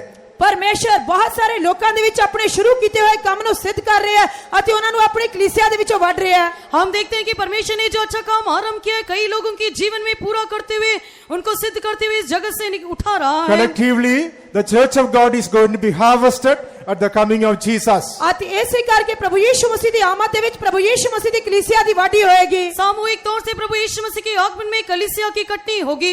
Individually, when God's work is perfected in your life and my life, we will be harvested. ਆਖਿਰ ਦੇ ਵਿੱਚ ਜਦ ਪਰਮੇਸ਼ਰ ਦਾ ਕੰਮ ਤੁਹਾਡੇ ਤੇ ਮੇਰੇ ਜੀਵਨ ਦੇ ਵਿੱਚ ਸੰਪੂਰਨ ਹੋ ਜਾਏਗਾ ਅਸੀਂ ਵੱਡੇ ਜਾਵਾਂਗੇ। या व्यक्तिगत तौर से आपके और मेरे जीवन में जब परमेश्वर की सिद्धता का काम पूरा होगा हमारी कटनी होगी। That is a second aspect of the harvest. ਉਹ ਵਾਢੀ ਦਾ ਦੂਜਾ ਪਹਿਲੂ ਹੈ। ये उस कटनी का दूसरा पहलू है। Praise be to God. ਪਰਮੇਸ਼ਰ ਦੇ ਨਾਮ ਦੀ ਤਾਰੀਫ ਹੋਏ। परमेश्वर के नाम की तारीफ हो। God is doing His work among His people these days. ਇਹਨਾਂ ਦਿਨਾਂ ਵਿੱਚ ਪਰਮੇਸ਼ਰ ਆਪਣਾ ਕੰਮ ਆਪਣੇ ਲੋਕਾਂ ਵਿੱਚ ਕਰ ਰਿਹਾ ਹੈ। इन दिनों में परमेश्वर अपना काम अपने लोगों के बीच में कर रहा है। In the book of Joshua, chapter 3, it is written, during the time of harvest, Jordan overflows. ਅਤੇ ਯਹੋਸ਼ੂਆ ਦੀ ਕਿਤਾਬ ਦੇ ਵਿੱਚ ਲਿਖਿਆ ਹੋਇਆ ਹੈ ਕਿ ਵਾਢੀ ਦੇ ਦਿਨਾਂ ਵਿੱਚ ਯਰਦਨ ਨਦੀ ਉੱਪਰੋਂ ਉਛਲ ਕੇ ਵਹਿੰਦੀ यहोशू ਸੀ। की पुस्तक 3 अध्याय में इस प्रकार लिखा गया है कि कटनी के समय में यरदन ऊपर की ओर बहता है। During the time of harvest, Jordan is overflowing. ਵਾਢੀ ਦੇ ਦਿਨਾਂ ਵਿੱਚ ਯਰਦਨ ਨਦੀ ਉੱਪਰੋਂ ਉਛਲ ਕੇ ਵਹਿੰਦੀ ਹੈ। और ये कटनी के समय में यरदन नदी का बहाव अधिक होता है। As we draw towards the coming of the Lord, nearer and nearer, ਜਿਉਂ ਹੀ ਅਸੀਂ ਪ੍ਰਭੂ ਯੀਸ਼ੂ ਮਸੀਹ ਦੀ ਆਮਦ ਦੇ ਨੇੜੇ ਤੋਂ ਨੇੜੇ ਖਿੱਚੇ ਜਾਂਦੇ ਹਾਂ जितना अधिक हम प्रभु यीशु मसीह के आगमन के निकट आ रहे हैं Jordan will overflow. यरदन बहते रहेगा। ਯਰਦਨ ਵੀ ਉੱਪਰੋਂ ਉਛਲੇਗੀ। There will be much sufferings and afflictions in our life. ਇਸੇ ਤਰ੍ਹਾਂ ਦੁੱਖ ਅਤੇ ਮੁਸੀਬਤਾਂ ਸਾਡੇ ਜੀਵਨ ਦੇ ਵਿੱਚ हमारे जीवन ਵਧਣਗੇ। में कई प्रकार के क्लेश दुख मुसीबतें आएंगी। Jordan speaks about sufferings, afflictions, and our death as well.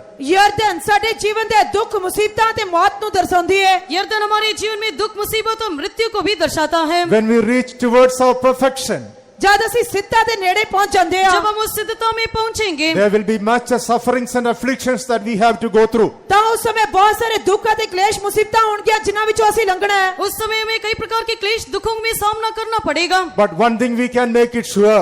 ਪਰ ਇੱਕ ਗੱਲ ਅਸੀਂ ਯਕੀਨਨ ਬਣਾ ਸਕਦੇ ਹਾਂ लेकिन एक बात का हम निश्चय कर सकते हैं If we are in the fellowship of the true consecrated servants of God, ਜੇਕਰ ਅਸੀਂ ਸੱਚੇ ਤਿਆਗ ਵਾਲੇ ਪਰਮੇਸ਼ਰ ਦੇ ਸੇਵਕਾਂ ਦੀ ਸੰਗਤ ਵਿੱਚ ਹਾਂ यदि हम लोग सच्चे प्रतिष्ठित परमेश्वर के सेवकों की सहभागिता में रहते हैं तो the Jordan will not overflow us ਤਾਂ ਯਰਦਨ ਸਾਡੇ ਉੱਪਰੋਂ ਨਹੀਂ ਵਗ ਸਕਦੀ तब यरदन हमारे ऊपर नहीं बहाएगी because they are standing in the middle of Jordan having the Ark of the Covenant upon their shoulder. ਕਿਉਂਕਿ ਉਹਨਾਂ ਨੇ ਨੇਮ ਦੇ ਸੰਦੂਕ ਨੂੰ ਆਪਣੇ ਮੋਢਿਆਂ ਉੱਤੇ ਚੁੱਕਿਆ ਹੋਇਆ ਤੇ ਉਹ ਯਰਦਨ ਦੇ ਵਿਚਕਾਰ ਖੜੇ ਹਨ। क्योंकि वे याजक लोग वाचा के संदूक अपने कंधे पर उठाए हुए इस यरदन के बीच में खड़े In हैं। our trials and temptations, हमारे परीक्षा और क्लेशों के बीच में ਸਾਡੀਆਂ ਪਰਖਾਂ ਤੇ ਅਜ਼ਮਾਇਸ਼ਾਂ ਦੇ ਦਰਮਿਆਨ in our afflictions and sufferings, ਸਾਡੇ ਦੁੱਖਾਂ ਤੇ हमारे दुख और क्लेश के समय we are not going to be destroyed ਅਸੀਂ ਨਾਸ਼ ਨਹੀਂ ਹੋਵਾਂਗੇ हम लोग नाश नहीं होंगे because consecrated servants of God are standing in the midst of Jordan bearing the Ark of the Covenant for us. ਕਿਉਂਕਿ ਤਿਆਗ ਵਾਲੇ ਪਰਮੇਸ਼ਰ ਦੇ ਸੇਵਕ ਪਰਮੇਸ਼ਰ ਦੇ ਨੇਮ ਦੇ ਸੰਦੂਕ ਨੂੰ ਆਪਣੇ ਮੋਢਿਆਂ ਤੇ ਚੁੱਕੇ ਯਰਦਨ ਦੇ ਵਿਚਕਾਰ ਖੜੇ ਹਨ। क्योंकि प्रतिष्ठित परमेश्वर के सेवक वाचा के संदूक अपने कंधे पर उठाए हुए यरदन के बीच में खड़े हैं। Thereby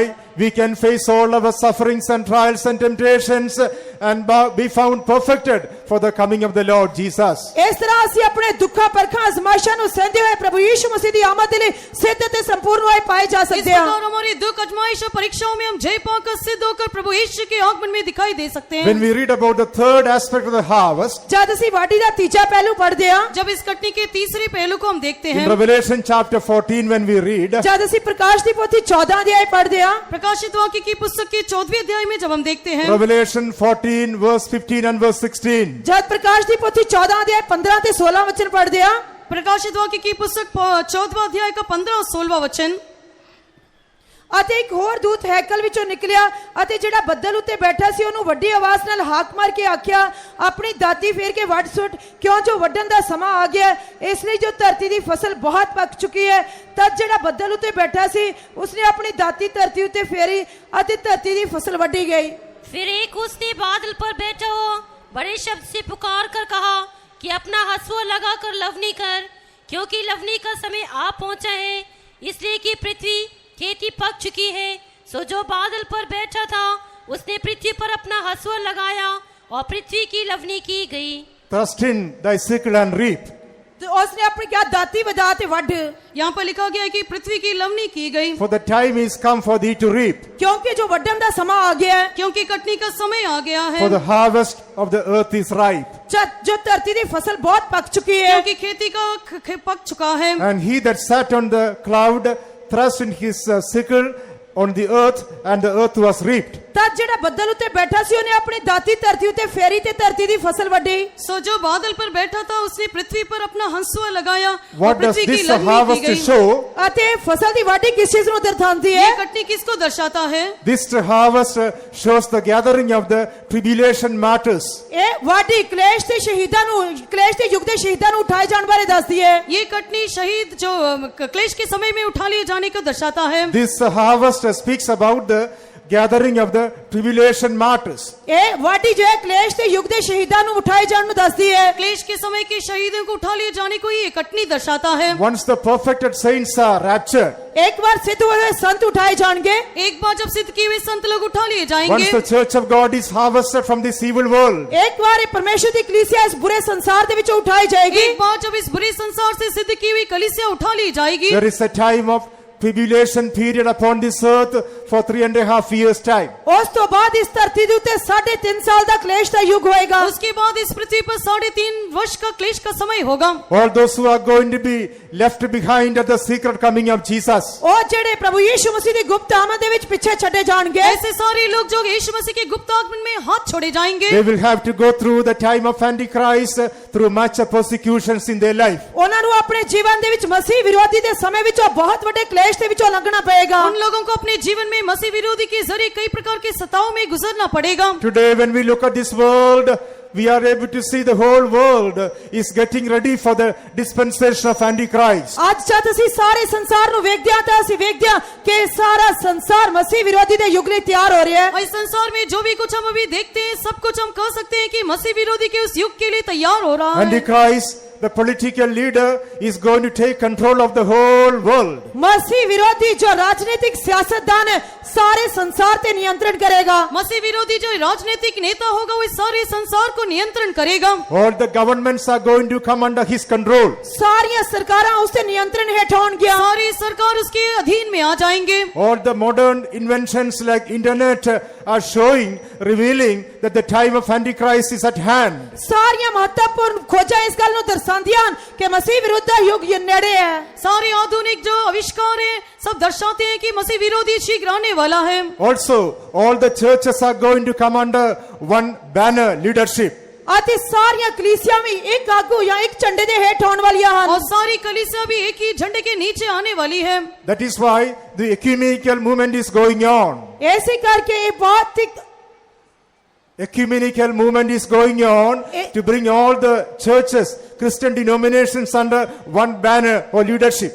ऐसे करके सारियां कलीसियां सारियां संस्थावां ਨੂੰ एक ही झंडे ਦੇ ਹੇਠ ਲਿਆਉਣ ਦੀ ਪ੍ਰਕਿਰਿया चल रही है। इसीलिए ऐसी कई क्रियाएं हो रही है कि सारी कलीसिया एक ही नेता के अधीन में लाई जाएं। By the ecumenical movement, one leader from the church will be raised up. ਅਤੇ ਇਹ ਸੰਗ੍ਰਹਿਤ ਚਾਲ ਚਲਨ ਦੇ ਵਿੱਚ ਕਲੀਸਿਆਵਾਂ ਦਾ ਇੱਕ ਹੀ ਆਗੂ ਉਠੇਗਾ। उन सारी कलीसिया में से एक कलीसिया का नेता प्रमुख किया जाएगा And he will be called the false prophet.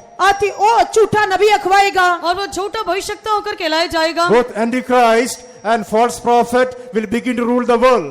ਮਸੀਹ ਵਿਰੋਧੀ ਅਤੇ ਝੂਠਾ ਨਬੀ ਸੰਸਾਰ ਦੇ ਉੱਤੇ ਰਾਜ ਕਰਨਾ ਸ਼ੁਰੂ ਕਰਨਗੇ। मसीह विरोधी और झूठा नबी इस राज्य को राज करना शुरू करेगा। And Satan will give his power and authority to Antichrist and false prophet. शैतान मसीह विरोधी ਅਤੇ ਝੂਠੇ ਨਬੀ ਨੂੰ ਆਪਣਾ ਇਖਤਿਆਰ ਅਤੇ ਅਧਿਕਾਰ ਦੇਵੇਗਾ। शैतान जो है अपना अधिकार और सामर्थ्य मसीह विरोधी को झूठे भविष्यवक्ता को देगा। They will begin to persecute the left behind the Pentecostal people.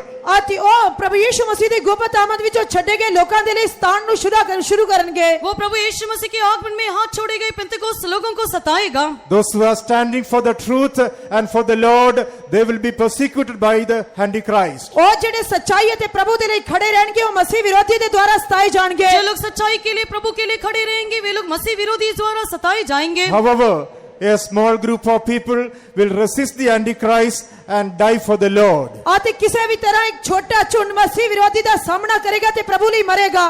कैसे भी छोटे झुंड के एक लोग मसीह विरोधी का सामना करते हुए प्रभु के लिए खड़े And रहेंगे। they are called tribulation martyrs.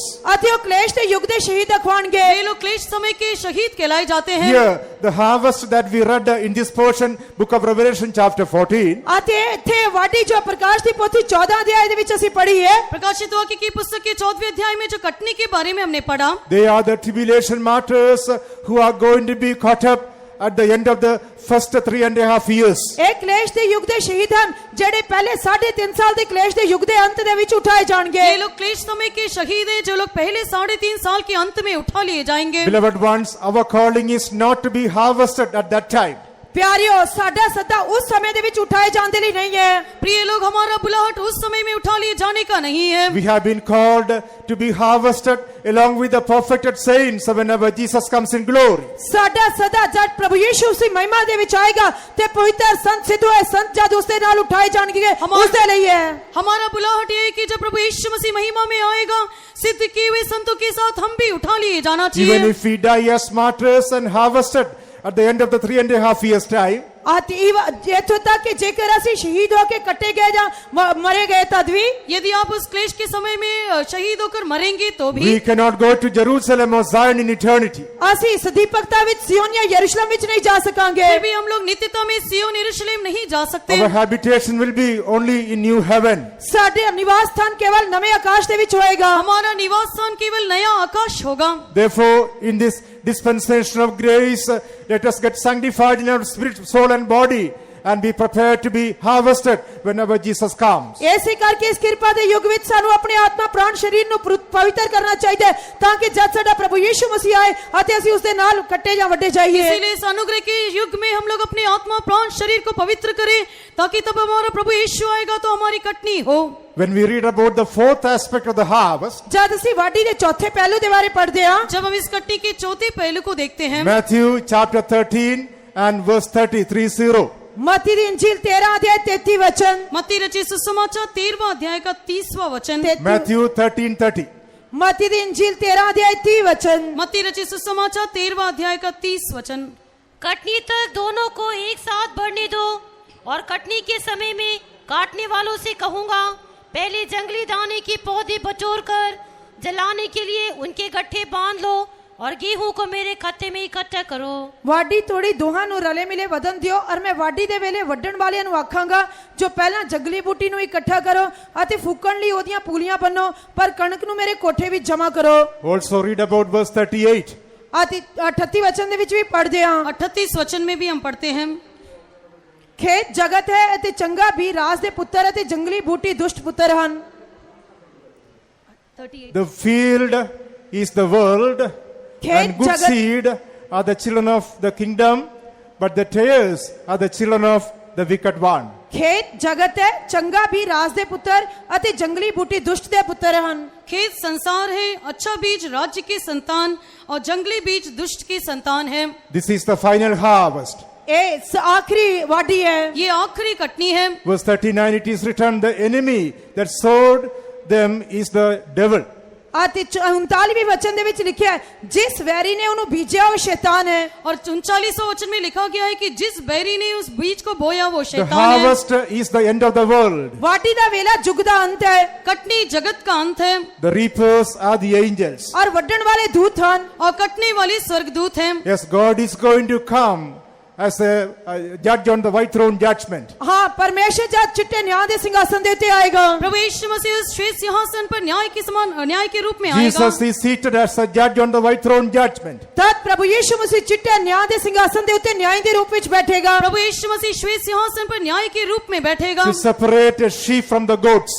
अत भेड़ां नूं बकरियां तो अलग करन दे वो नहीं। भेड़ों को बकरी से अलग करेगा। Yes, our calling is to be harvested whenever Jesus comes in glory with the perfected saints. हाँ, साडा सदा जब प्रभु यीशु मसीह महिमा विच आएगा ता सिद्ध होए संतां दे नाल उठाए जांदे रहिए। हमारा बुलाहट ये है कि जब प्रभु यीशु मसीह महिमा में आएगा हम पवित्र किए हुए संतों के साथ उठा लिया जाना चाहिए। Not to go to the tribulation period and be harvested at the end of the 3.5 years' time. ਕਲੇਸ਼ ਦੇ ਯੁੱਗ ਦੇ ਵਿੱਚ ਜਾਣ ਦੇ ਲਈ ਨਹੀਂ ਅਤੇ ਨਾ ਹੀ ਜਦ ਯੁੱਗ ਦੇ ਅੰਤ ਦੇ ਵਿੱਚ ਵਾਢੀ ਦਾ ਸਮਾਂ ਹੋਏਗਾ ਉਸ ਦੇ ਲਈ। ऐसा नहीं कि हम क्लेश के युग में पहुंचे और 3.5 साल के अंत में कटनी किए जाएं। Neither to be harvested at the end of the world and to stand before the white throne to be judged by Jesus. ਅਤੇ ਨਾ ਹੀ ਯੁੱਗ ਦੇ ਅੰਤ ਦੇ ਵਿੱਚ ਵੱਡੇ ਜਾਣ ਦੇ ਲਈ ਅਤੇ ਨਾ ਹੀ ਉਸ ਸਮੇਂ ਦੇ ਲਈ ਜਦ ਪ੍ਰਭु ਯੀਸ਼ु मसीह चिट्टे न्याय ਦੇ ਸਿੰਘਾਸਨ ਦੇ ਉੱਤੇ बैठ के न्याय करेगा। और ऐसा भी नहीं कि जगत के अंत में हम लोग की कटनी की जाए और हम उस श्वेत सिंहासन जहां पर यीशु मसीह न्याय होकर बैठेगा हमारा न्याय किया जाए। They that sow in tears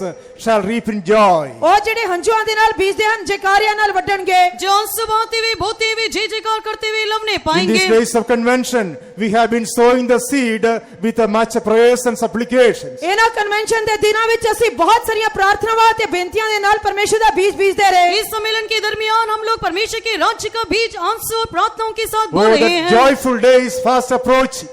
ਸਾਡੇ ਆਨੰਦਮय दिन बहुत नेड़े आ गए ਹਨ। आनंदमय दिन बहुत ही शीघ्र है। Crowning day is fast approaching. ਸਾਡੇ ਮੁਕਟ ਧਾਰਨ ਕਰਨ ਵਾਲੇ ਦਿਨ ਨੇੜੇ ਆ ਗਏ सारे ਹਨ। दुखों का अंत का दिन बहुत ही समीप है। The day of harvest is fast approaching. ਵਾਢੀ ਦਾ ਦਿਨ ਬਹੁਤ ਨੇੜੇ ਆ ਗਿਆ ਹੈ। कटनी का समय अधिक समीप आ गया है। Jesus has been harvested as the first fruit. ਪ੍ਰਭੂ ਯੀਸ਼ु ਮਸੀਹ ਪਹਿਲੇ ਫਲ ਦੇ ਰੂਪ ਵਿੱਚ ਕੱਟੇ ਗਏ। यीशु मसीह पहला फल होकर कटनी किया गया Very है। soon he is coming back. बहुत जल्दी वो वापिस आ रहे हैं। बहुत ही शीघ्र आने वाला है। Perfected church is going to be caught up.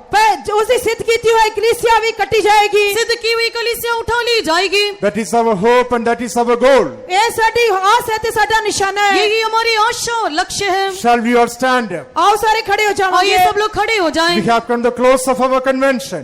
आओ साडी क्योंकि कन्वेंशन की समाप्ति का समय है। हम लोग इस सम्मेलन के अंत में आ पहुंचे If हैं। Jesus is coming back, we must be able to meet him in the mid sky. जब साडा प्रभु यीशु मसीह वापस आएगा तो ਅਸੀਂ बदला विचकार उसनु मिलन दे योग होने यदि चाहिए। यीशु मसीह आए तो मध्य आकाश में उसको मिलने के लिए हम तैयार रहना चाहिए। They that sow in tears shall reap in joy. ਉਹ ਜਿਹੜੇ ਹੰਝੂਆਂ ਨਾਲ ਬੀਜਦੇ ਹਨ ਜੈਕਾਰਿਆਂ ਨਾਲ ਵੱਢਣਗੇ। जो लोग आंसुओं के साथ बोते हुए लोग जय जयकार के साथ लवने पाएंगे। We who receive the word of God in our heart. ਅਸੀਂ ਜਿਨ੍ਹਾਂ ਨੇ ਪਰਮੇਸ਼ਰ ਦਾ ਵਚਨ ਆਪਣੇ ਦਿਲਾਂ ਦੇ ਵਿੱਚ ਸਵੀਕਾਰ ਕੀਤਾ ਹੈ जिन्होंने अपने परमेश्वर के वचन को अपने हृदय में Let स्वीकार us किया keep है। our life for separation. ਅਤੇ ਅਲੈਦਗੀ ਦੇ ਜੀਵਨ ਦੇ ਲਈ ਫੈਸਲਾ ਕੀਤਾ ਹੈ। हम अलगाव के जीवन की रखवाली करें। Let not our heart be hardened. ਸਾਡੇ ਦਿਲ ਸਖਤ ਨਹੀਂ ਹੋਣੇ ਚਾਹੀਦੇ। हमारा हृदय कठोर ना हो। Let us not be filled with the chaos and riches and pleasures of this life. ਇਸ ਸੰਸਾਰ ਦੇ ਇਸ ਜੀਵਨ ਦੇ ਭੋਗ ਵਿਲਾਸ ਚਿੰਤਾ ਤੇ ਫਿਕਰਾਂ ਦੇ ਵਿੱਚ ਨਹੀਂ ਜਾਣੇ ਚਾਹੀਦੇ। हम इस संसार की चिंता धन और सुख विलास में ना फंसे। Preserving our good and honest heart. ਅਸੀਂ ਆਪਣਾ ਨਰਮ ਅਤੇ ਚੰਗੇ ਦਿਲ ਨੂੰ ਸੰਭਾਲਦੇ ਹੋਏ हमारे एक अच्छे और खरे हृदय को संभालते हुए We can bring forth the fruit unto perfection. ਅਸੀਂ ਸਿੱਧਤਾ ਦੇ ਲਈ ਫਲ ਲਿਆ ਸਕਦੇ ਹਾਂ। हम लोग सिद्धता के फल ले आ सकते हैं। So that whenever Jesus comes in glory, ਤਾਂ ਕਿ ਜਦ ਸਾਡਾ ਪ੍ਰਭੂ ਯੀਸ਼ੂ ਮਸੀਹ ਮਹਿਮਾ ਵਿੱਚ ਆਏ ताकि जब प्रभु यीशु मसीह महिमा में प्रकट हो we can be gathered as the precious fruit of the earth. ਅਸੀਂ ਧਰਤੀ ਦੇ ਕੀਮਤੀ ਫਲਾਂ ਦੇ ਰੂਪ ਵਿੱਚ ਇਕੱਠੇ ਕੀਤੇ ਜਾ हम लोग ਸਕਦੇ ਹਾਂ। पृथ्वी के बहुमूल्य फल होकर We प्रकट हो can be सकते found हैं। as the first and the first fruit of the earth. ਅਸੀਂ ਧਰਤੀ ਦੇ ਪਹਿਲਿਆਂ ਦੇ ਫਲਾਂ ਵਿੱਚੋਂ ਇਕੱਠੇ ਕੀਤੇ ਜਾ ਸਕਦੇ ਹਾਂ। ताकि हम लोग पहलों में से पहला फल होकर उठा लिए They जाएं। that sow in tears shall reap in joy. ਉਹ ਜਿਹੜੇ ਹੰਝੂਆਂ ਨਾਲ ਬੀਜਦੇ ਹਨ ਜੈਕਾਰਿਆਂ ਨਾਲ ਵੱਢਣਗੇ। जो आंसू बहाते हुए बोते हुए जय जयकार करते हुए For लवने that पाएंगे। joyful day shall we all praise God for that. ਉਸ आਉਣ वाले दिन ਦੇ ਲਈ आओ ਸਾਰੇ मिलकर तारीफ परमेश्वर करेंगे। ने दी हुई इस आशा के लिए हम तारीफ For the करें। crowning day let us all praise ਉਹ God. मुकुट धारण करने वाले दिन के लिए तारीफ उस मुकुट के करेंगे। दिन के लिए आइए मिलकर तारीफ करें। गौर जंगल के सफर में परीक्षाओं से हम गुजरे, यीशु को प्यारा करे आदर्शन कभी ना पूछे। गौर जंगल के सफर में परीक्षाओं से हम गुजरे, यीशु को प्यारा करे और प्रश्न कभी ना पूछे। सीधे वो बैठाएगा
This year also, God has given us a convention.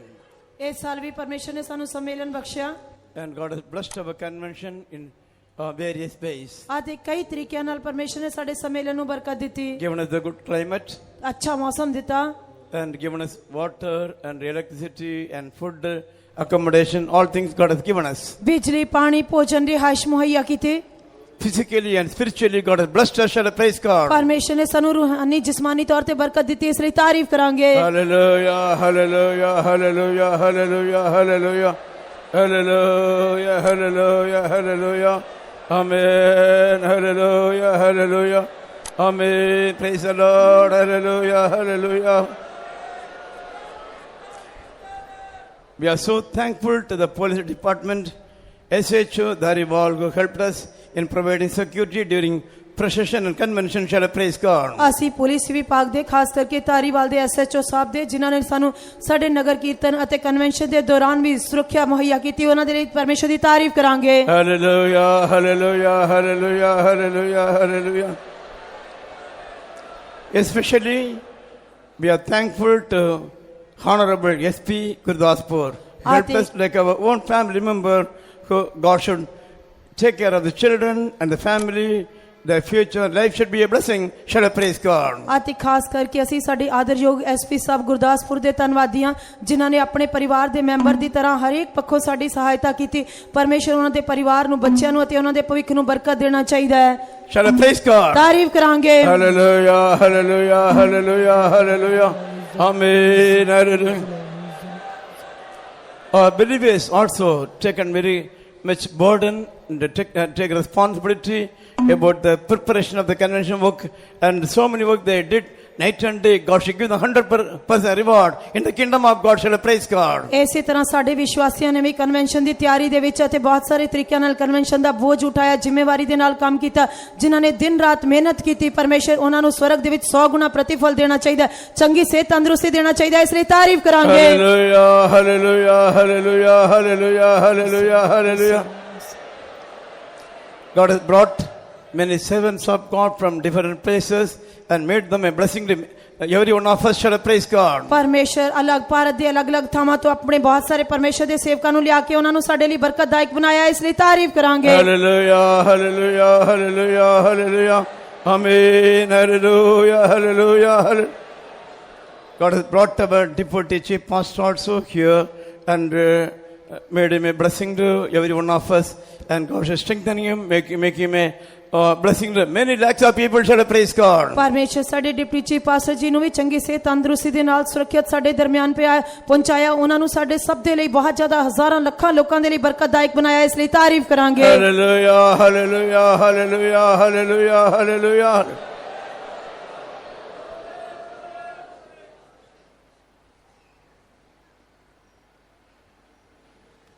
Praise the Lord.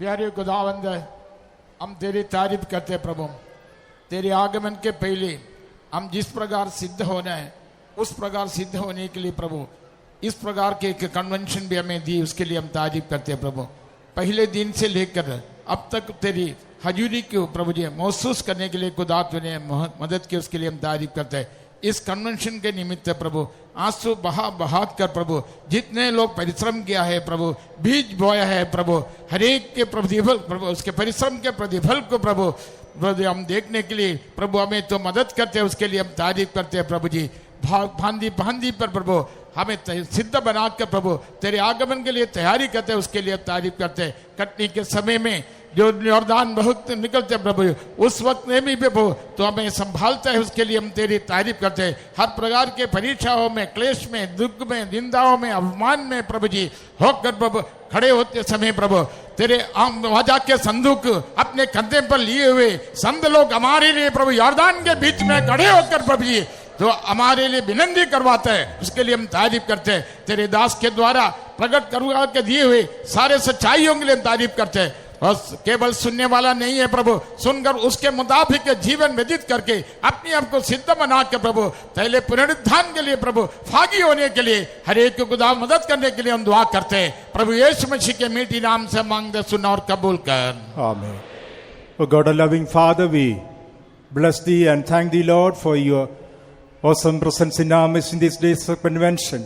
For every blessing, every goodness you showered upon thy people, we praise you and thank you. Our heart is filled with gratitude, O God, Heavenly Father, for a moving of the Holy Spirit and all the work of salvation, deliverance, healing, blessing, cleansing, sanctification that you have done among thy people, O God. Heavenly Father, always to have the hope of your coming in our heart, to press forward in our life, to run this race victoriously, and to be found worthy for your soon appearing, O God. Command great grace upon everyone, we pray thee. Bless all those who have helped us in this convention to make it a blessing and successful one. Heavenly Father, reward them from the riches of your glory according to your faithfulness, we pray thee, Master. O Lord, when you come in glory, we all must be ready to meet you. In your gracious hands we commit ourselves. Have thine own way. In Jesus' name we ask thee, Father. Now may the grace of our Lord and Savior Jesus Christ, the love of God, and the sweet fellowship of the Holy Spirit rest and abide with us until our Jesus returns in glory. Hallelujah. Hallelujah. Hallelujah. God bless you. ਪਰਮੇਸ਼ਰ ਤੁਹਾਨੂੰ ਸਭ ਨੂੰ ਬਰਕਤ ਦੇਵੇ।